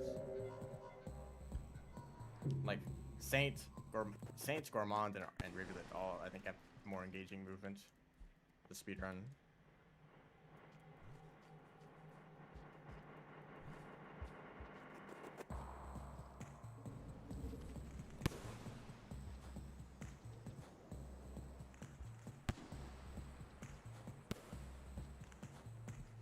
I love grabbing a pearl accidentally there. I love this scavenger. Oh, there's scavenger too. Why are there so many of you?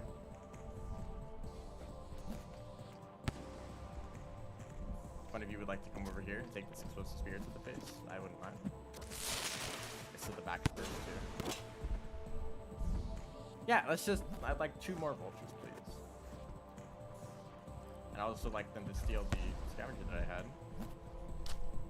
Yeah, and then I would like to die. All of those in order, please.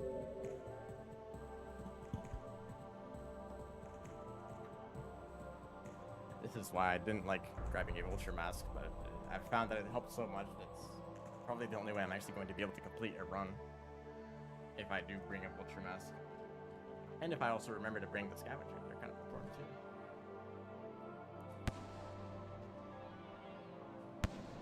And also, since I haven't been able to find a good place, I guess I'll explain fast pole climbing if you're still here. 3 vultures, red enemy, and red lizards in the same room. Yes, it is very fun and very balanced, and it's definitely a realistic ecosystem. So fast pole climbing. When you are climbing a pole, always hold up, and then alternates between.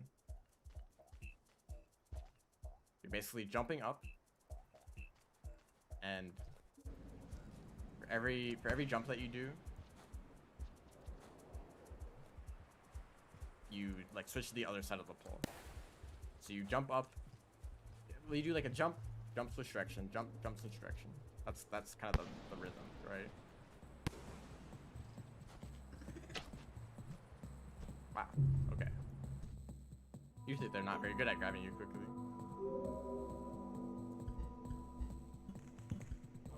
And maybe you can see why it's hard to explain with words.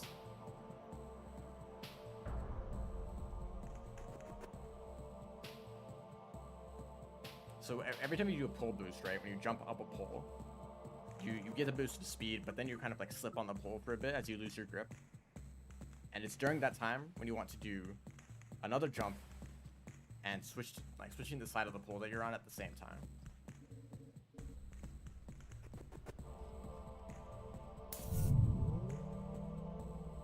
So jump up, and then jump and press left. Jump up, jump and press right. And then you like alternate between those as you climb up the pole.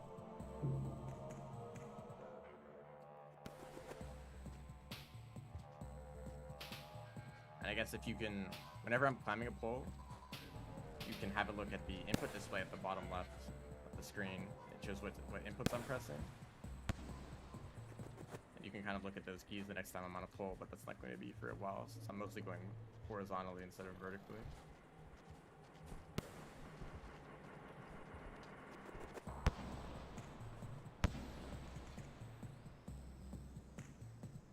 Oh, another scavenger, that's fun. Or that is wing. That's not as good for grabbing the mouse. Man, that scavenger didn't have good karma, so I couldn't bring them instead. I guess one nice thing is that once you get a vulture mask, the other vultures will be too busy trying to kill the masked vulture instead of trying to kill you. Also, I'm lucky that this scavenger wasn't too aggressive. That's that one right there that was trying to stab me. A more aggressive scavenger would not have hesitated for a moment to throw a spear.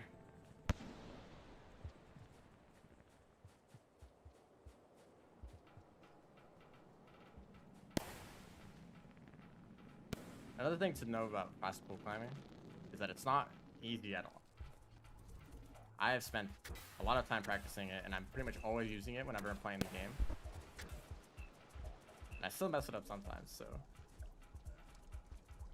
really try to like get familiar with the rhythm of doing it repeatedly. And you know, like try to do it whenever there's an opportunity, right? When you're first learning, I wouldn't recommend ever using it in an area where you might fall to your death. Don't do it then. But if there's never an area that's like pretty safe where you could fall down without any problem, try fast pole climbing. And the more you do that, the more familiar you will get with it, and the more you will be able to use it in like riskier areas.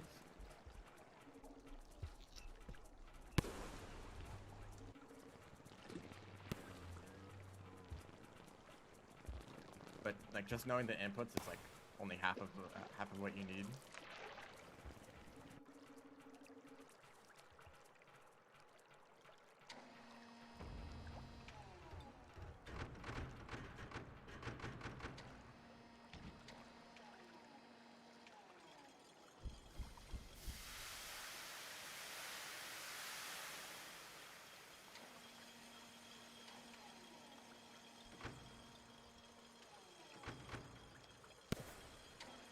I feel that a little bit too early.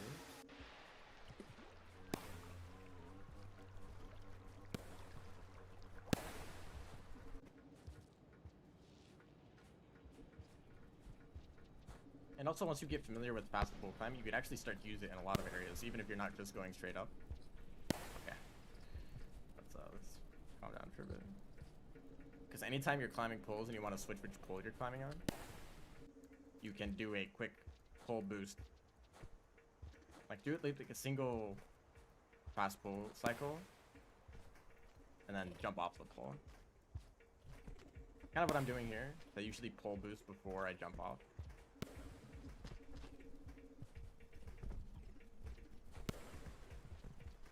Just to get a little bit of extra height for free, essentially. I'll be doing some fast pull climbing in this room. Want to look at the input display.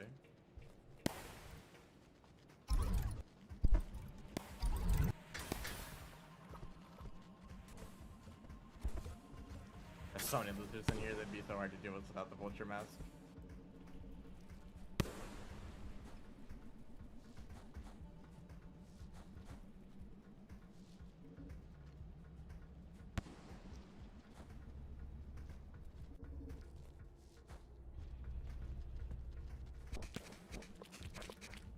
Yeah, even if this red lizard is spitting at you, you can still make that jump.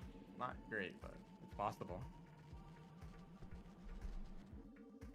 If you don't want to do that, you can just wait for it to go through a pipe or jump over. Also, welcome to the stream. Even if you're not able to show up every time, I do appreciate when you do.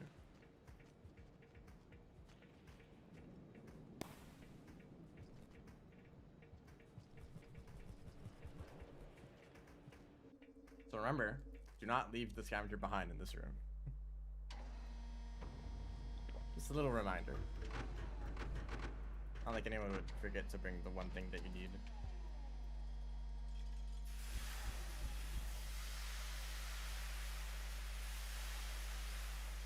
Hello, also welcome to the stream. I kind of wonder what this run would look like if you didn't have to carry a vulture or a scavenger with you. Imagine having to actually carry a vulture too. But if you make like, if you get rid of the karma requirement for gates, you would just you wouldn't have to bring the scavenger. Don't throw diagonally at a crazy angle. Okay.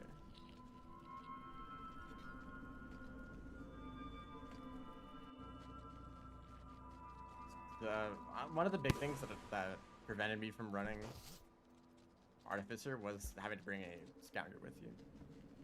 It really limits your options. Like, I could also bring a scavenger or a vulture mask with me and some other item. Okay, let's just go to the floor there. That's fine.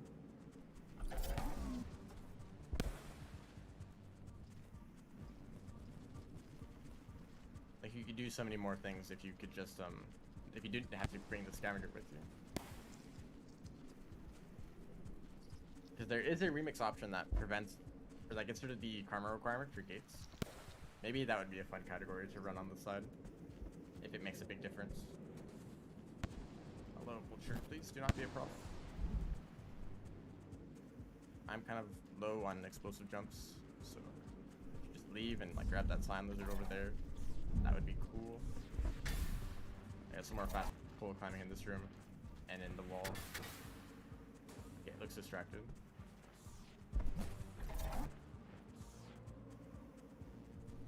So yeah, it's essentially jump and then press jump and some direction, the opposite of the direction that you're holding the pull. Jump in the other direction. So jump, jump, and then jump left at the same time. Jump and then jump right at the same time. Repeat. How fast is to go to the chimney compared to what? What other route is there? Going through exterior?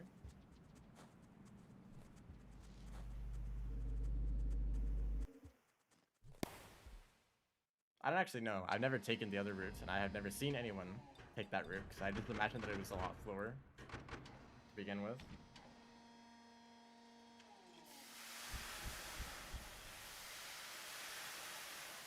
But exterior, as opposed to these regions, is mostly filled with creatures other than lizards. There's still like satin lizards and white lizards, but there's also a lot of spiders, like spitter spiders, a lot of Miros vultures, and Miros birds when you go through memory crypts. And like all of those creatures don't care about vulture masks. And it would also be really hard to get a Vulture Mask in the first place. So you basically would have to deal with a lot more difficult creatures, and it's probably just slower overall.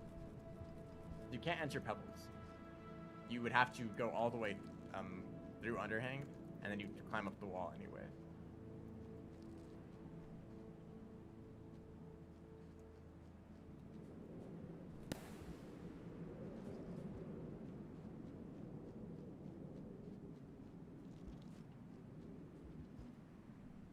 Okay, I'll try to make this clear. When you're starting a fast pull climb, jump, and then press jump and the opposite direction, like at the same time. So you start with jump, jump left at the same time, jump, jump right at the same time, and then cycle back and forth between those.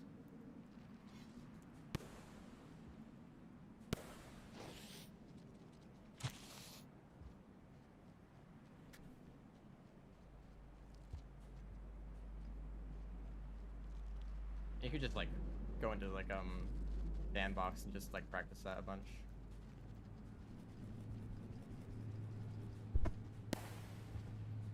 And then once you know which inputs to do and in what order, you can just practice getting the rhythm down. The last time I was here, I don't know what actually, I never remember what happens in what runs, but at one time when I was here, there was a King Vulture just hanging out. I had to go around it.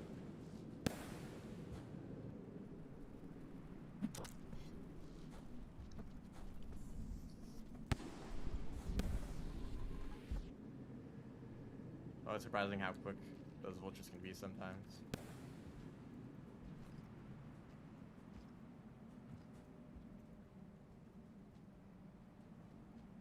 No, we don't need to do that. That works totally fine too.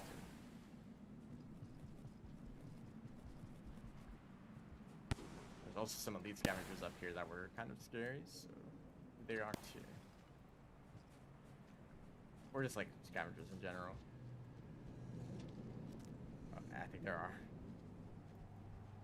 What should end scavenger fighting, but the scavenger got away, so I'll have to fight them.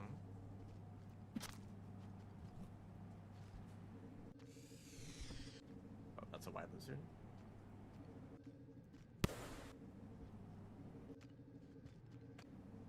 I don't like this. Not a fan. I think I threw a rock at him.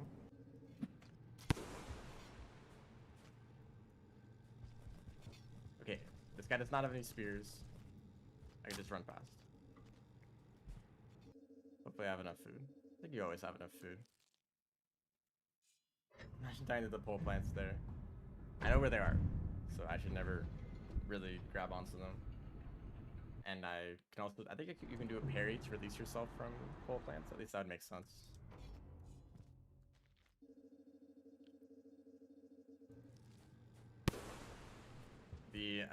Another unfortunate thing about Artificer speedruns is that the hardest parts are definitely at the very end. Metropolis and it's mostly Metropolis and the top of the wall, where there's a bunch of scavengers usually.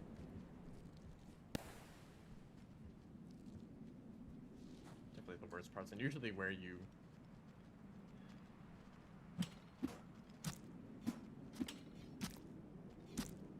why is it like this?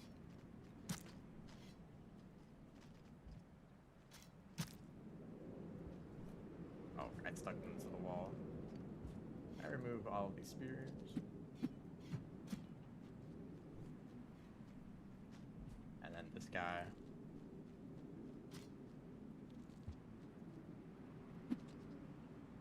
This is real fun.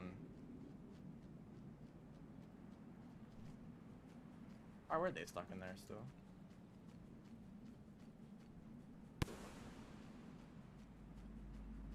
This room is also a good place to practice fast pole climbing on that long pole right there. This is where I die to scavengers.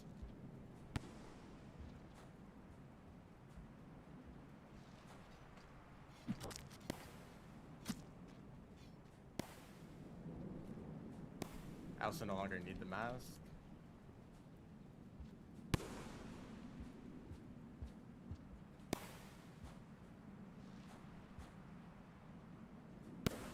I don't even know if you can see them on the map there.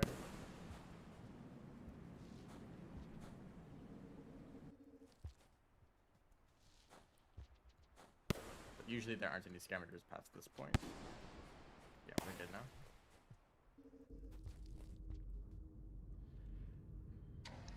"14 minutes, who knows what that pace is?" I don't have any splits.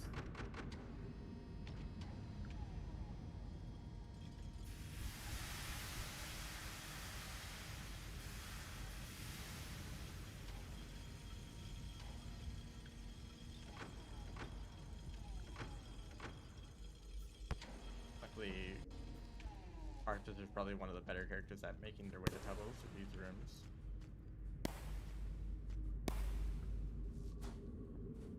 I mess up that jump, although it was not as good as it could have been.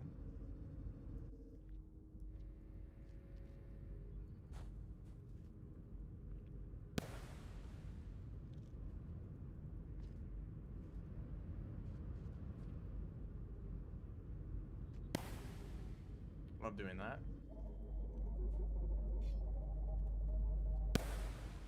Now you can just immediately do a jump to do this. Let's see, move too fast.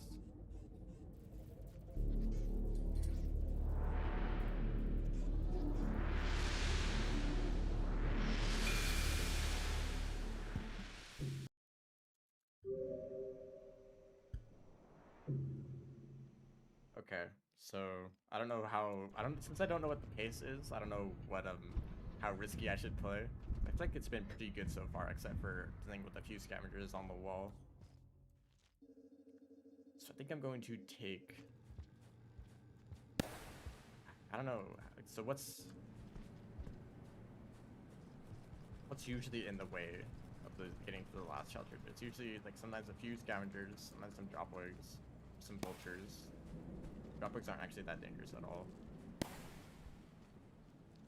Vultures can be dangerous, but usually you have enough space to move quickly to dodge them.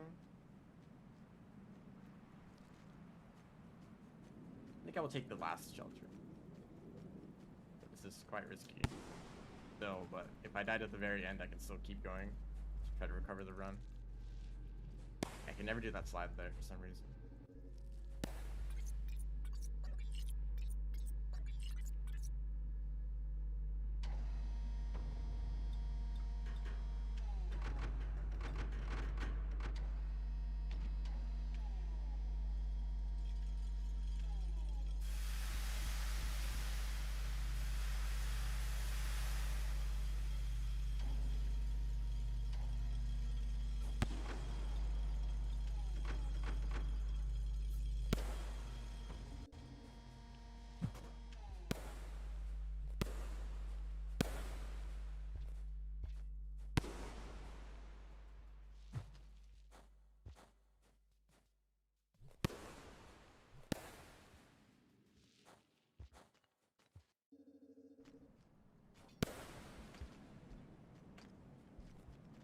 Be unfortunate if I died at the very beginning.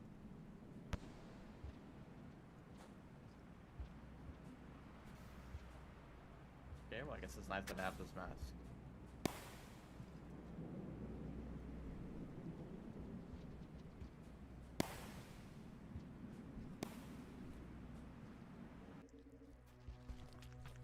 I just run past these guys too.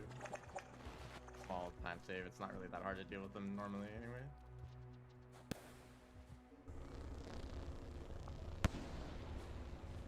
Maybe scavengers in this room.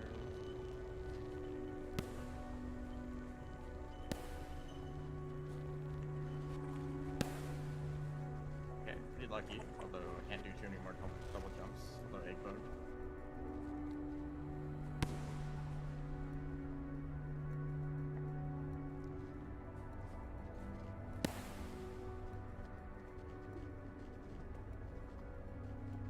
I know that there's an alternate route they can take there, but I don't know if it's any better.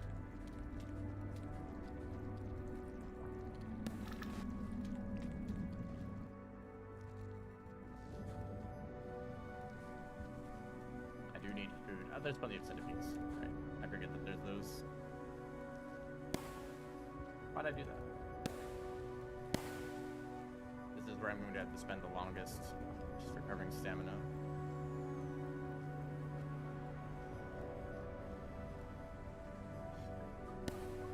kitchen. Oh, I actually didn't get enough food from that.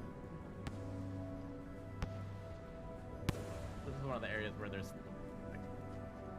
scavengers. Here they are.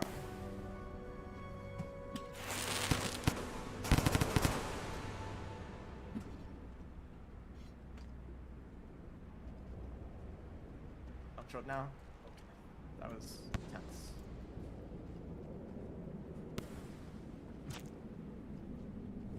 I wanted to keep that spear, to be honest.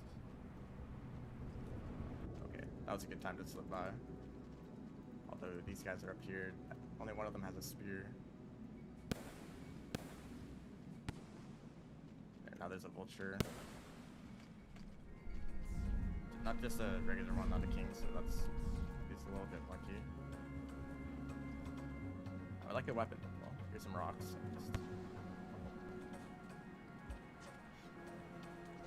Drop away.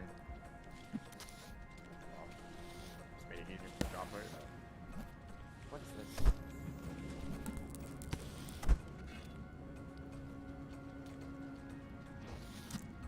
Yeah, what was that problem? What was their problem? Also, what is up with all those vultures? Did they all fall on that pit? I will eat this centipede. Probably faster. I mean, what I did last time was just killing a single white lizard in the wall. That was good enough for food. So I might do that in the future. It's probably easier just to kill a single lizard instead of a bunch of centipedes.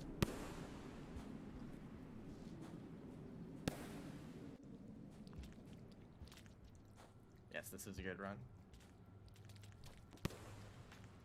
There's usually a drop hook here. I don't know if it was the drop that I saw earlier, but there's nothing in this room at least. I can remember that the hardest part is still ahead of us. There was that drop hook. Here's this drop hook. Okay, that was very lucky. I'm surprised that they still grabbed me after falling down. I thought they could only grab you at the beginning of their lunge, not after they've already fallen down. But I had a spear. So I'm going to shelter here. Also, there may be, I don't know if there's any scavengers that can show up in this little tunnel here. Actually, yes, there can. I know that's true. I've seen a scavenger right here before. I want to actually pick up a rock. Goodness. This could be a good run, or I could die 20 times. I really don't like this part of the run. And the boss. King Scav.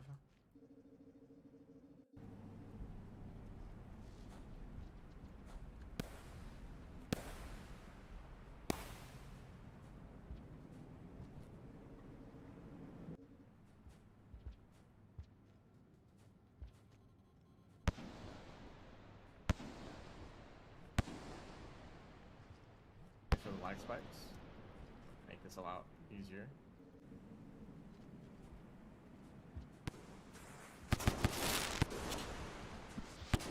I almost jumped straight into that spear after they threw. If that spear slid into me and killed me.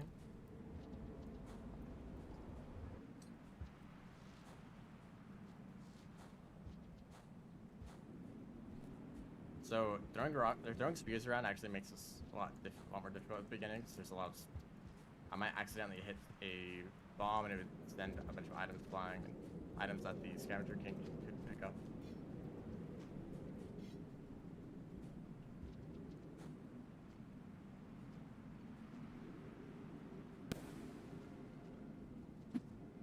I don't like that. I want at least one spear. Okay, it is now a lot worse. That was about as bad as it could have gone. I lost the spear that I had, and then he immediately picked up another spear, so I had nothing. Well, I guess I could still make it possibly, but usually it's harder after you die. Or maybe not, that's just like kind of what I've noticed. I guess I should probably prepare 2 spears, because usually after you hit him on... Okay. that's just kind of obvious in retrospect, but usually you hit him with a few spears, and once you hit his armor, the spear goes flying, so you need to pick up another one, so I should account for that.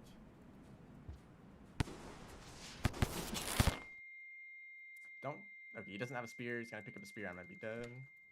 He missed. He did miss. Okay, rip this throw. I guess I can still keep going. If I'm better than 28 minutes, then it's an improvement, but it's not a very good improvement. It's going to bother me that I didn't just beat the boss first try and get a good run. I think it would have been world record too. That was like 23 minutes when I first got Sleep King. So yeah, this is how this run is. If you want to attempt it yourself, have fun.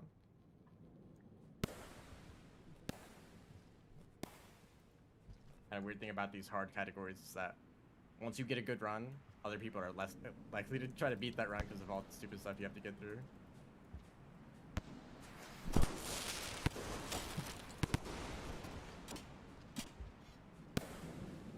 Stunned. I'm surprised at how consistent that has become, though. I don't know why I'm able to get through that. In some previous attempts, I died to that many times. So, what I'm going to do here, drop a spear down here. Put these spears further down. Or maybe, I don't know if I should do this.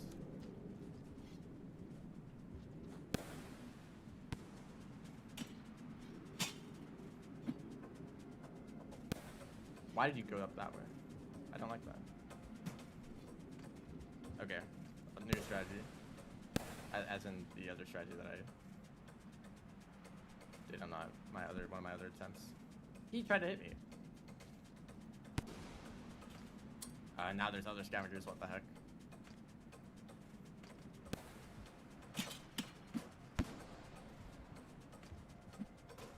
That almost hit me. I would not have been happy about that.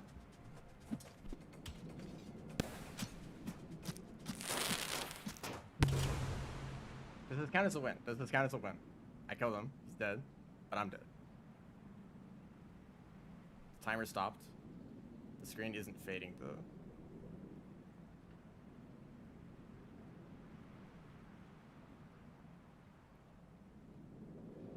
I have a feeling this does not count.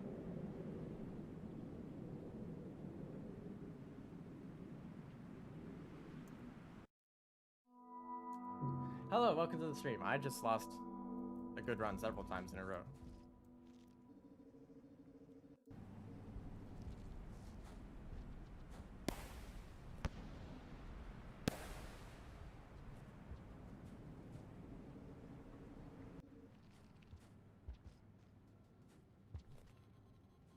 And now I'm just gonna get it. If I do get to the end here, I'm gonna have a PB that I'm not happy with.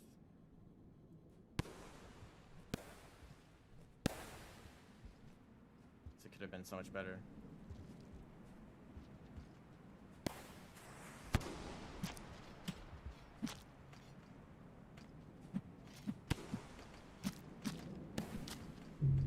Yeah. We're just gonna be doing this now.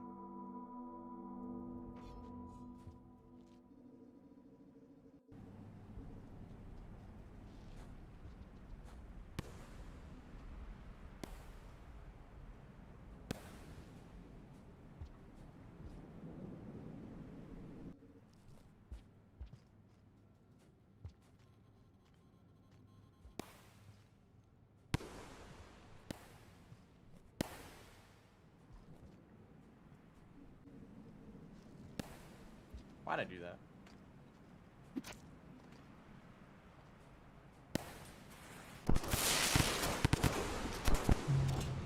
Okay, I guess in all of those explosions, that one scavenger was still alive.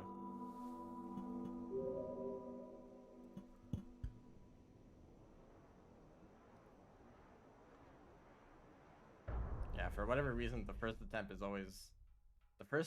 to get past that scavenger toll is always the easiest one. Every attempt after that is harder for some reason. I mean, I got past it a few times, only to die to the Scav King, so, you know. 2 parts of a hard problem.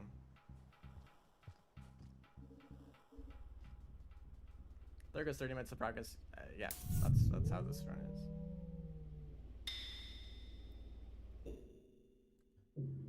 It's just you should just always have that kind of expectation that you are going to lose a run at the end. Not that you're going to, but that there's a very high chance of losing it at the end. I mean, this whole run is difficult, but you know, in other runs where you may expect to die a lot at the beginning, but then maybe you can make it to the end after that. Like the review of the speedrun is, I think, is a good example of that, because the hardest part is probably the very beginning.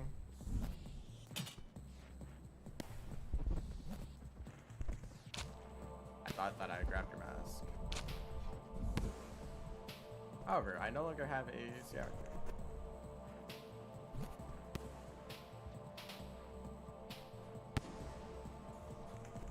Okay, not worth it.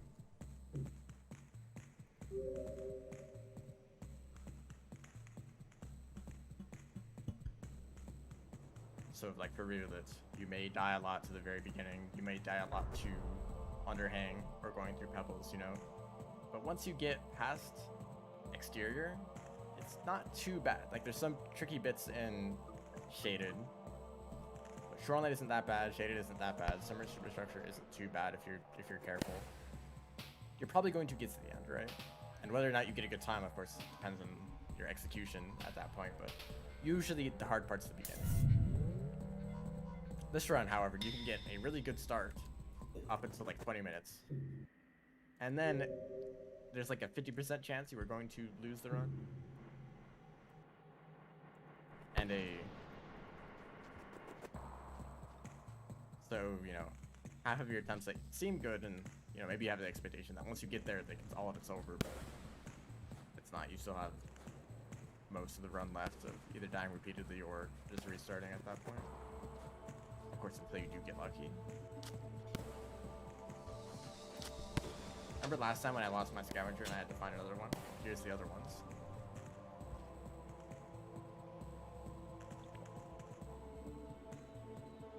Well, the vulture show up then. That's not the red creature that I was expecting, because of course we can see both of them.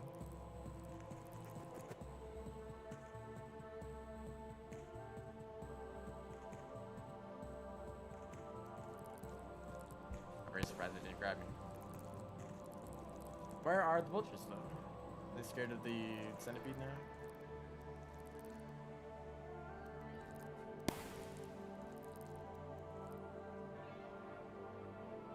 We're just waiting for too long.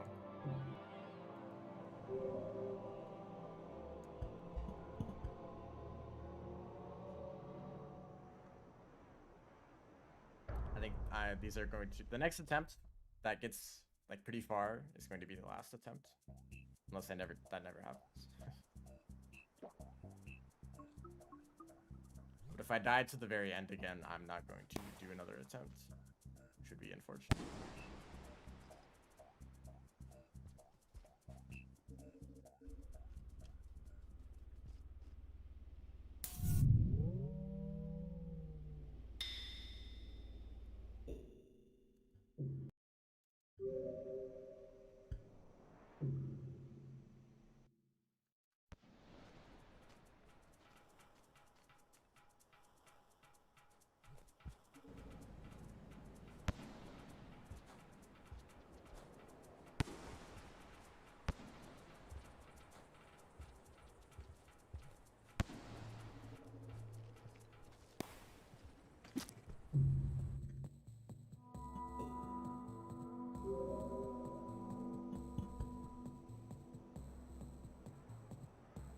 Maybe it's not that I don't have splits.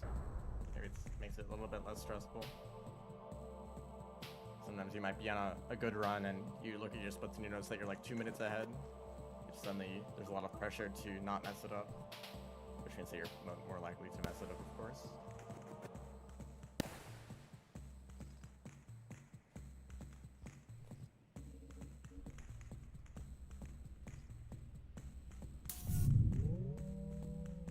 I guess the thing that really sucks is that this is probably going to be better than Spearmaster.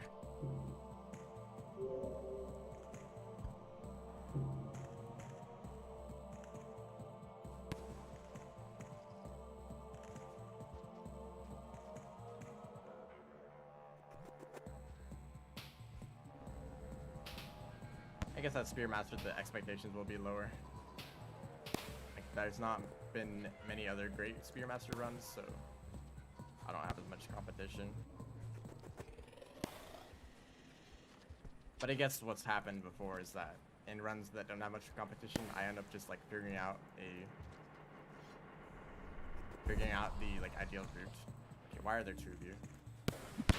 Why did I miss that?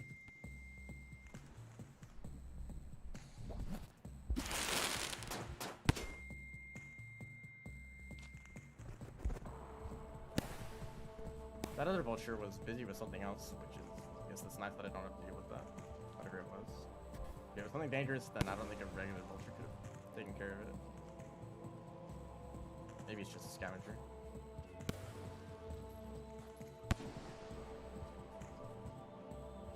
But we finally made it past that room. It's pretty hard to die past this point. With the vulture mask, the lizards aren't really a problem. Scavengers can still show up, vultures can still show up, but it's not nearly as bad as those earlier rooms. That's probably a good, decent way to get past this room. Drop wigs. Centipedes. There's not many centipedes in this route, honestly. Other than the very beginning. And some harmless ones in Metropolis.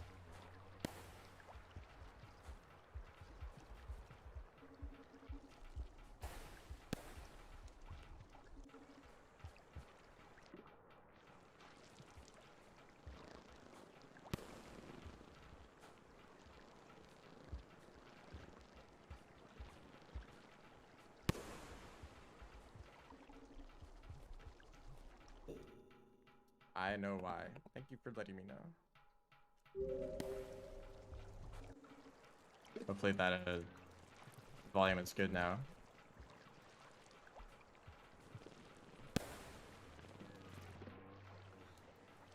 I do appreciate it when people mention when there's problems with the stream. It sucks when I go through an entire stream with some sort of problem the whole time, and no one says anything about it.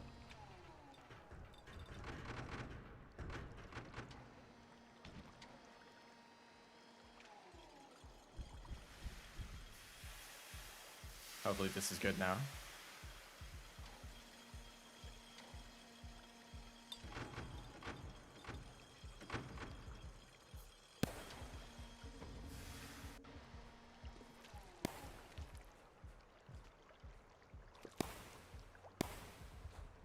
Scavengers can show up now.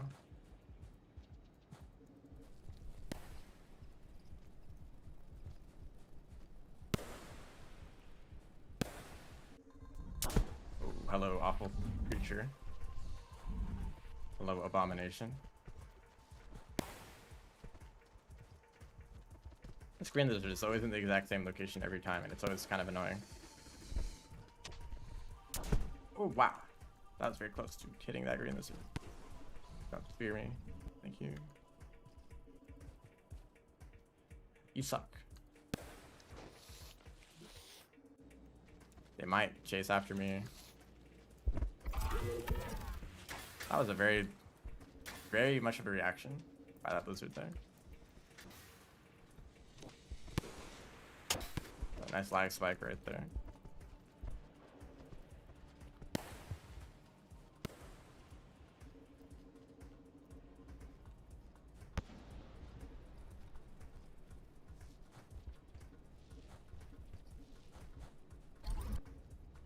Lizard jump scare.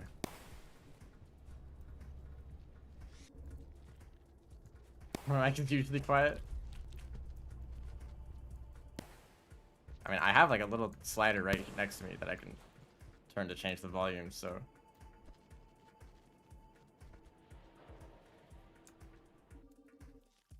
It's not hard to change. Even if it's only like a slight difference, like, oh, your voice is like a little bit too quiet, then what would be like ideal for us to hear, then Oh, I want to know that. Sonkerdoodle slide. That's the alternate name for white lizards, right? He really got out of that pipe moment than when I showed up. Also, for no particular reason, make sure not to leave the scavenger behind in this room.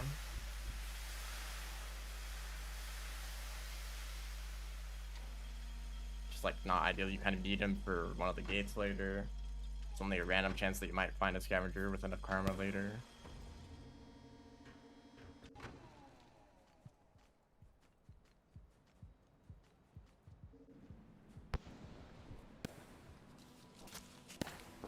Excuse me.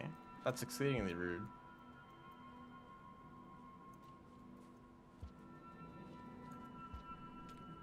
I think the spider the spider hit the scavenger with its dart, and then it went into grab the creature that I paralyzed / tranquilized, who knows what it is. So it was not thinking about me at all. It was just focusing on the scavenger because it thought that it would be easy to grab it.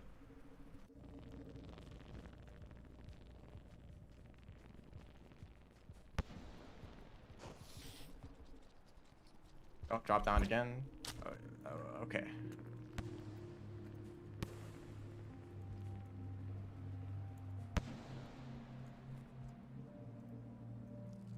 How far am I dragging this poor soul? All the way to, I didn't want to go down that. All the way to the wall. The last place people need the scavenger. Yep, the scavenger was definitely not moving after it was hit by that dart. Yep.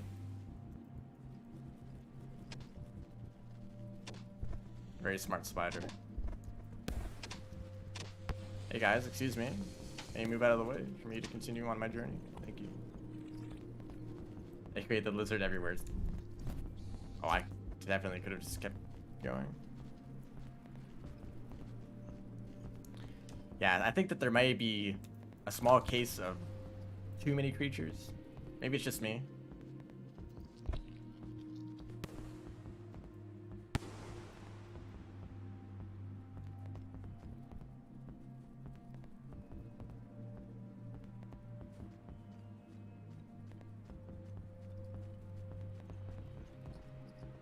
Why?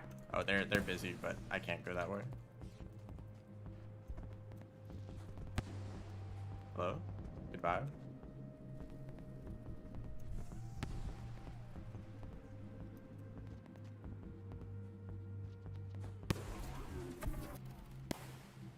Yeah, so sometimes people talk about the game's ecosystem and AI. And it's like, wow, these creatures, they actually aren't targeting you.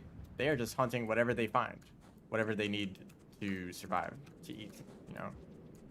So it's not like they're enemies in a video game trying to kill you. They're just creatures trying to survive, trying to get enough food to survive, you know? Ignore the fact that some creatures are literally hard-coded to... Actually, I think most predators are hard-coded to prioritize the player over anything else if in higher difficulties, which I'm pretty sure Artificer counts as a higher difficulty. Because you'll notice that, well, there's also like this whole reputation thing, like Monk can kind of just like ignore lizards. Sometimes they just don't try to attack you because you have good little reputation. But I think that there are situations where creatures will prioritize the player over anything else. Shout out to Mirrorless Vultures, yeah. Apparently Mirrorless Vultures also will try to keep hunting the player for a very long amount of time. So like most creatures, you can just like hide in a tunnel or something. Hide somewhere where they can't see you. And after some amount of time passes, they will just give up and like leave, you know. For Mirrorless Vultures, it is significantly longer. Significantly longer than vultures, the amount of time that they will wait around and wait for you to come out.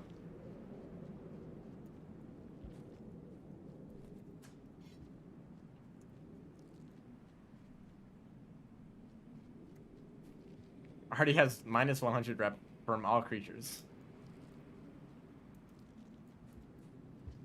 Yep. That's just a few slight reputation problems.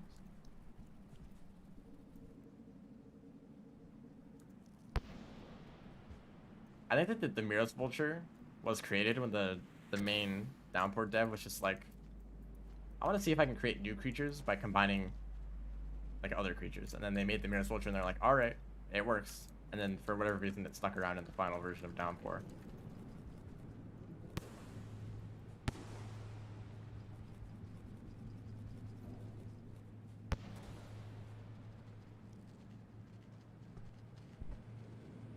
I guess no one else figured out how to create creatures like the original devs did, because most Downpour creatures are just like amalgamations of other creatures, or like variants, like the different colors of lizard. Excuse me. Okay, I wanted to stun the vulture to make it fall, but I guess if it's just going to run away anyway, that's cool too. It almost pushed me all the way down. Thanks, Andrew. Yep. This is a thanks to Andrew moment.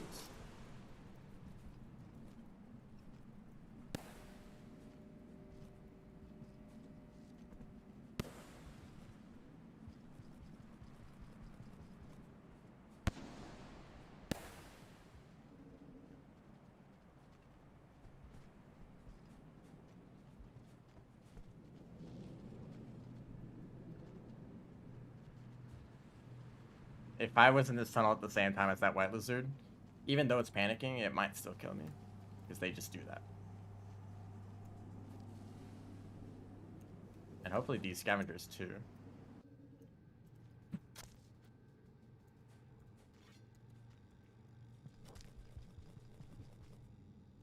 I have enough food, but just barely. Just barely.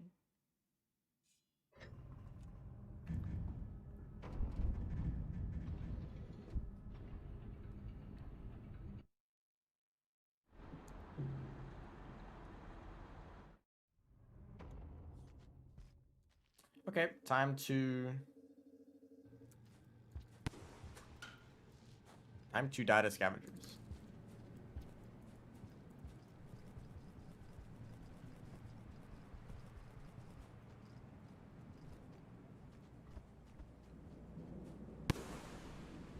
Yeah, it seems like some things are controlled by global reputations and some things are controlled by local. And global can be changed, but not local. So yeah, it's kind of strange because, you know, I don't imagine the devs expected a character to like have a hard coded or a hard locked reputation value, because I mean if it isn't changed specifically for Artificer, they just kind of locked the reputation for Artificer and was like, yeah, that's good enough.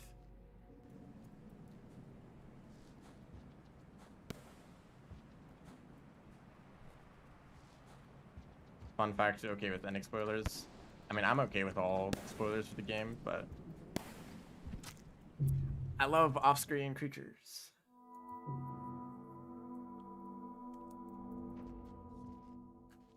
Well, that's unfortunate. So that means I'll be play riskier for the end of the run.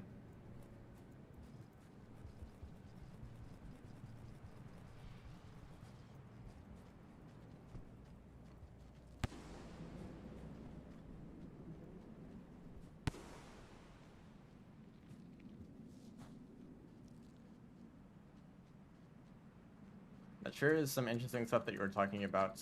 However, I'm in the middle of a speedrun and cannot read like half of it. This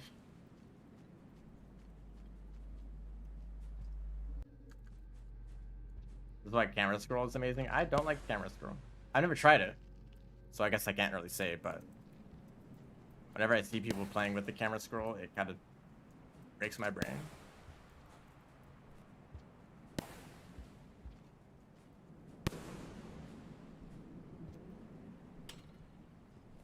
If that hit me, I would be sad.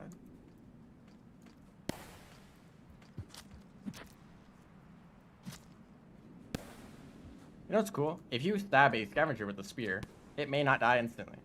Sometimes it takes a little bit of time for them to die after they've been hit.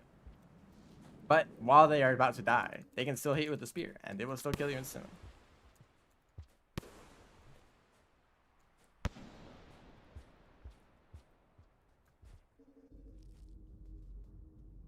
Okay, well, I lost about a minute, 2 minutes.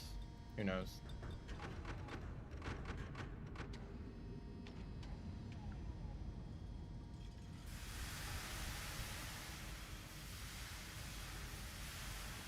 I guess another reason is that if people who aren't familiar with Rain World come by the stream and they notice that the screen is scrolling, they might just think that's how the game is. Or they might be confused why some people play with the camera scroll and some people without. So I think it's better to just have the default experience be what most people see.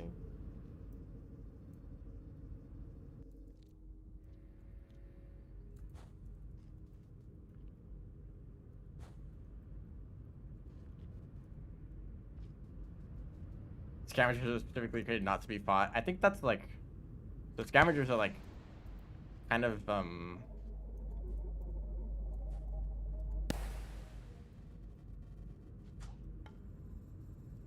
they really encourage you not to become enemies with them. This game's combat is kind of clunky at times, so, and a creature that is so effective at being able to kill you off screen at like quite a distance. There's very many good reasons not to fight scavengers. And so I think it's kind of supposed to teach the player, you know, there's some situations where you want to have good reputation with creatures, where there's like some places where it really helps out. Point blank dodges. Well, like other creatures can do that too, like spiders and noodle flies.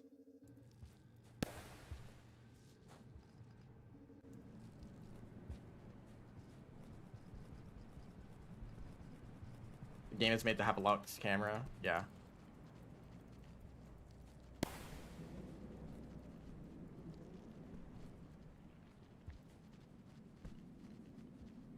I think there is a mod that lets you kind of like peek over to the next screen by like scrolling the camera over. Actually, I don't know how it works, but I think a system like that is preferable, to be able to kind of look over to the next screen instead of it always be scrolling around you. Or some sort of indicator that would let you see like if a creature is close to the edge of the screen. Like keeping everything vanilla, yeah, that's the same for me. Like either if I'm playing with mods, it's like a single like main content mod and maybe like a few quality of life changes here and there.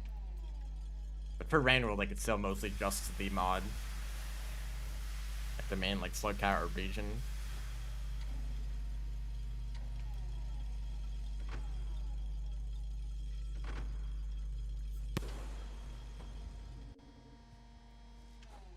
And another thing that a lot of games do is make it so that creature or enemies that are off screen are much less likely to attack you because you can't see them yet. But that doesn't really make sense for Rain World because I imagine that they want to keep it as like realistic as possible. So a creature would be able to see you. There's no reason for them to not attack you because you can't see them, based on like some invisible video game camera.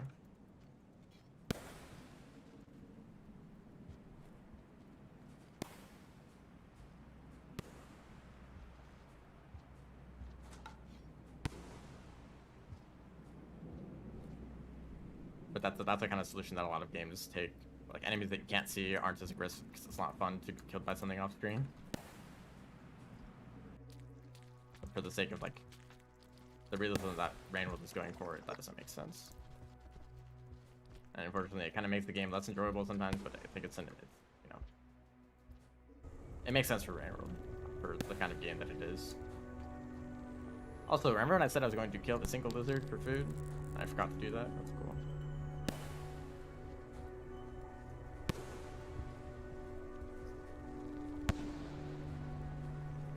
Plenty of stuff to eat on the way. Can I climb over this? Sometimes it's, for whatever reason, it's like hard to tell when you should jump and when you should just like hold forward to climb up a ledge. Sometimes you do a wall jump and sometimes you climb up the ledge by pressing jump. And I don't know when you should jump and when you shouldn't.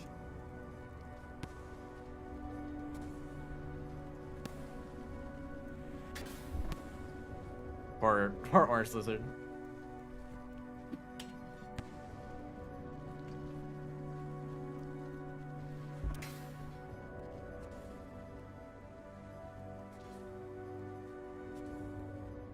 No, please don't.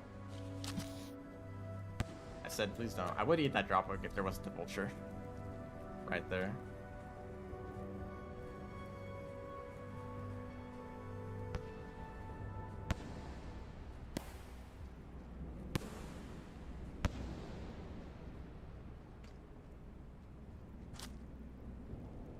Be gone. Hit the part. This part. I don't like this area either. Like every single jump requires a double jump, but you don't have enough stamina to keep jumping up. You just have to like pause kind of awkwardly to recover for a bit. And there's no other way to progress other than using double jumps. I really don't like this thing that I'm seeing up here. Oh, if I just went at like full speed, I could have. Okay, I guess the King Vulture never showed up. And let's also mess up that jump. It's still an alright run. I keep messing up everything. Yep, I definitely wanted to kill that Graffle Worm instead of just eating the Centipede. The Ancients had Raid Shadow Legends. Yes.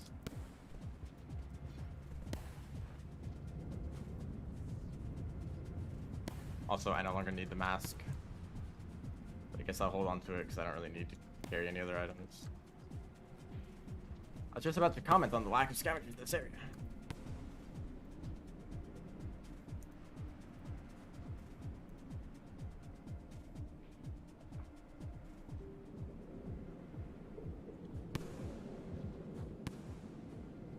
I guess I probably should have kept that in my stomach until I got to the shelter.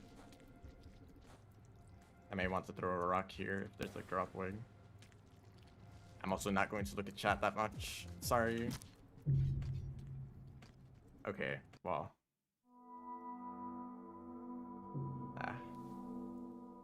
Yeah, I don't know. That's probably going to be the end of the stream too. That's unfortunate.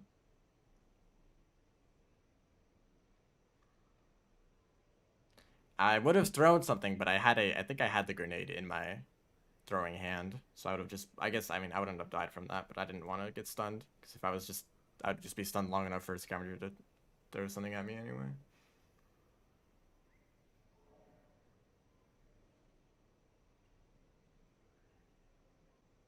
Bad RNG, yeah. And the scavengers weren't in that room when I entered it, so they only showed up right when I went to the other side of the screen. The entire game is bad RNG, yeah. Not a great game for speedrunning, honestly.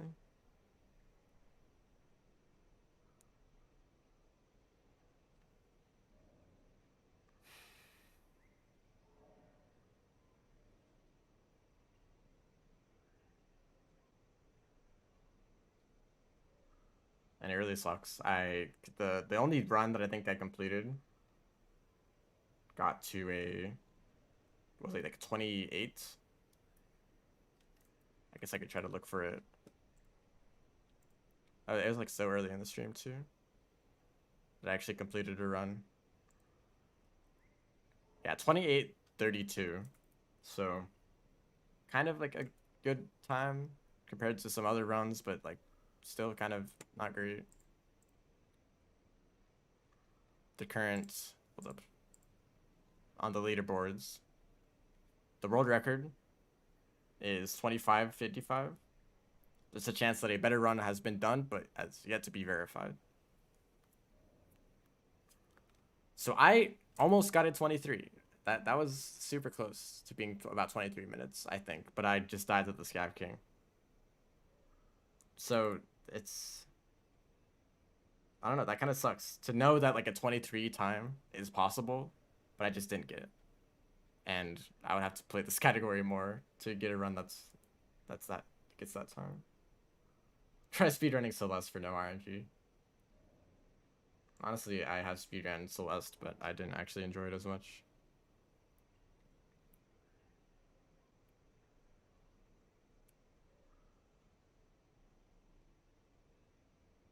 Yeah, that one was really good. Got any world records? Yeah. The review the story percent, review the Ascension, Saint any percent, Gourmand story percent. I guess I could also get the Artificer one if I did some more runs, but also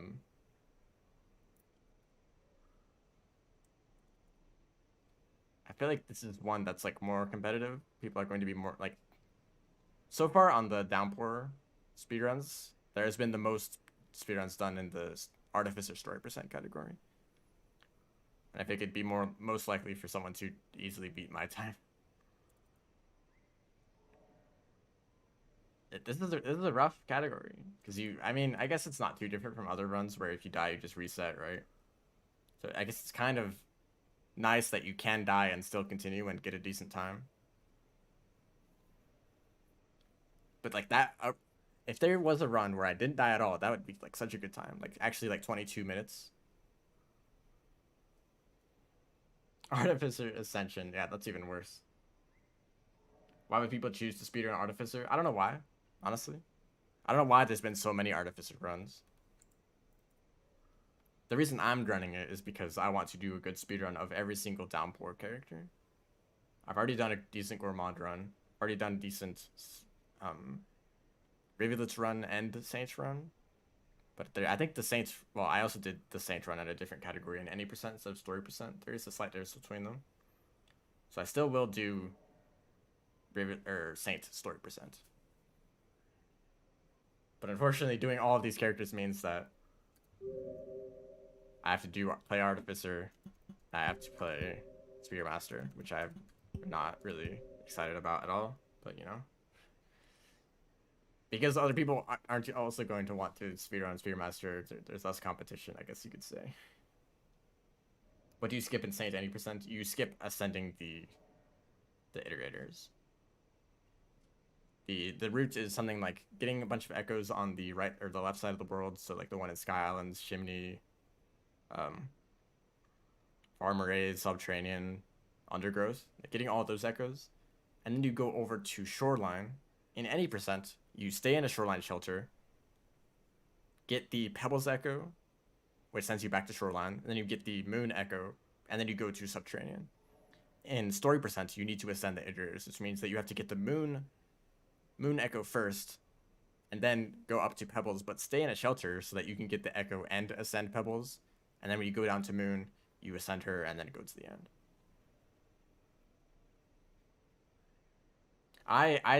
In my opinion, I think that you shouldn't have to ascend them. That's what the story percent category should be, just beating the game without ascending them. And then there should be an alternate category that's like true ending percent or like true percent, you know. And then that's the ending where you go and ascend them. But yeah, I guess if it's the same as what's canon, then Saint does go and ascend them. So I guess you should also have to do them in the story percent, same with kind of how the monk story percent is. So yeah, this is going to be the end of the stream. I might do more Artificer runs, honestly. I might have to. Because I'm not going to be happy with the time I got. And it's going to be unfortunate if that's just the time that I have and I never touch this character again. So I can't just keep streaming forever. But you know, I'll go do some runs off stream, and if I get a good time, that's better than like 26 minutes is probably what I want to shoot for under that.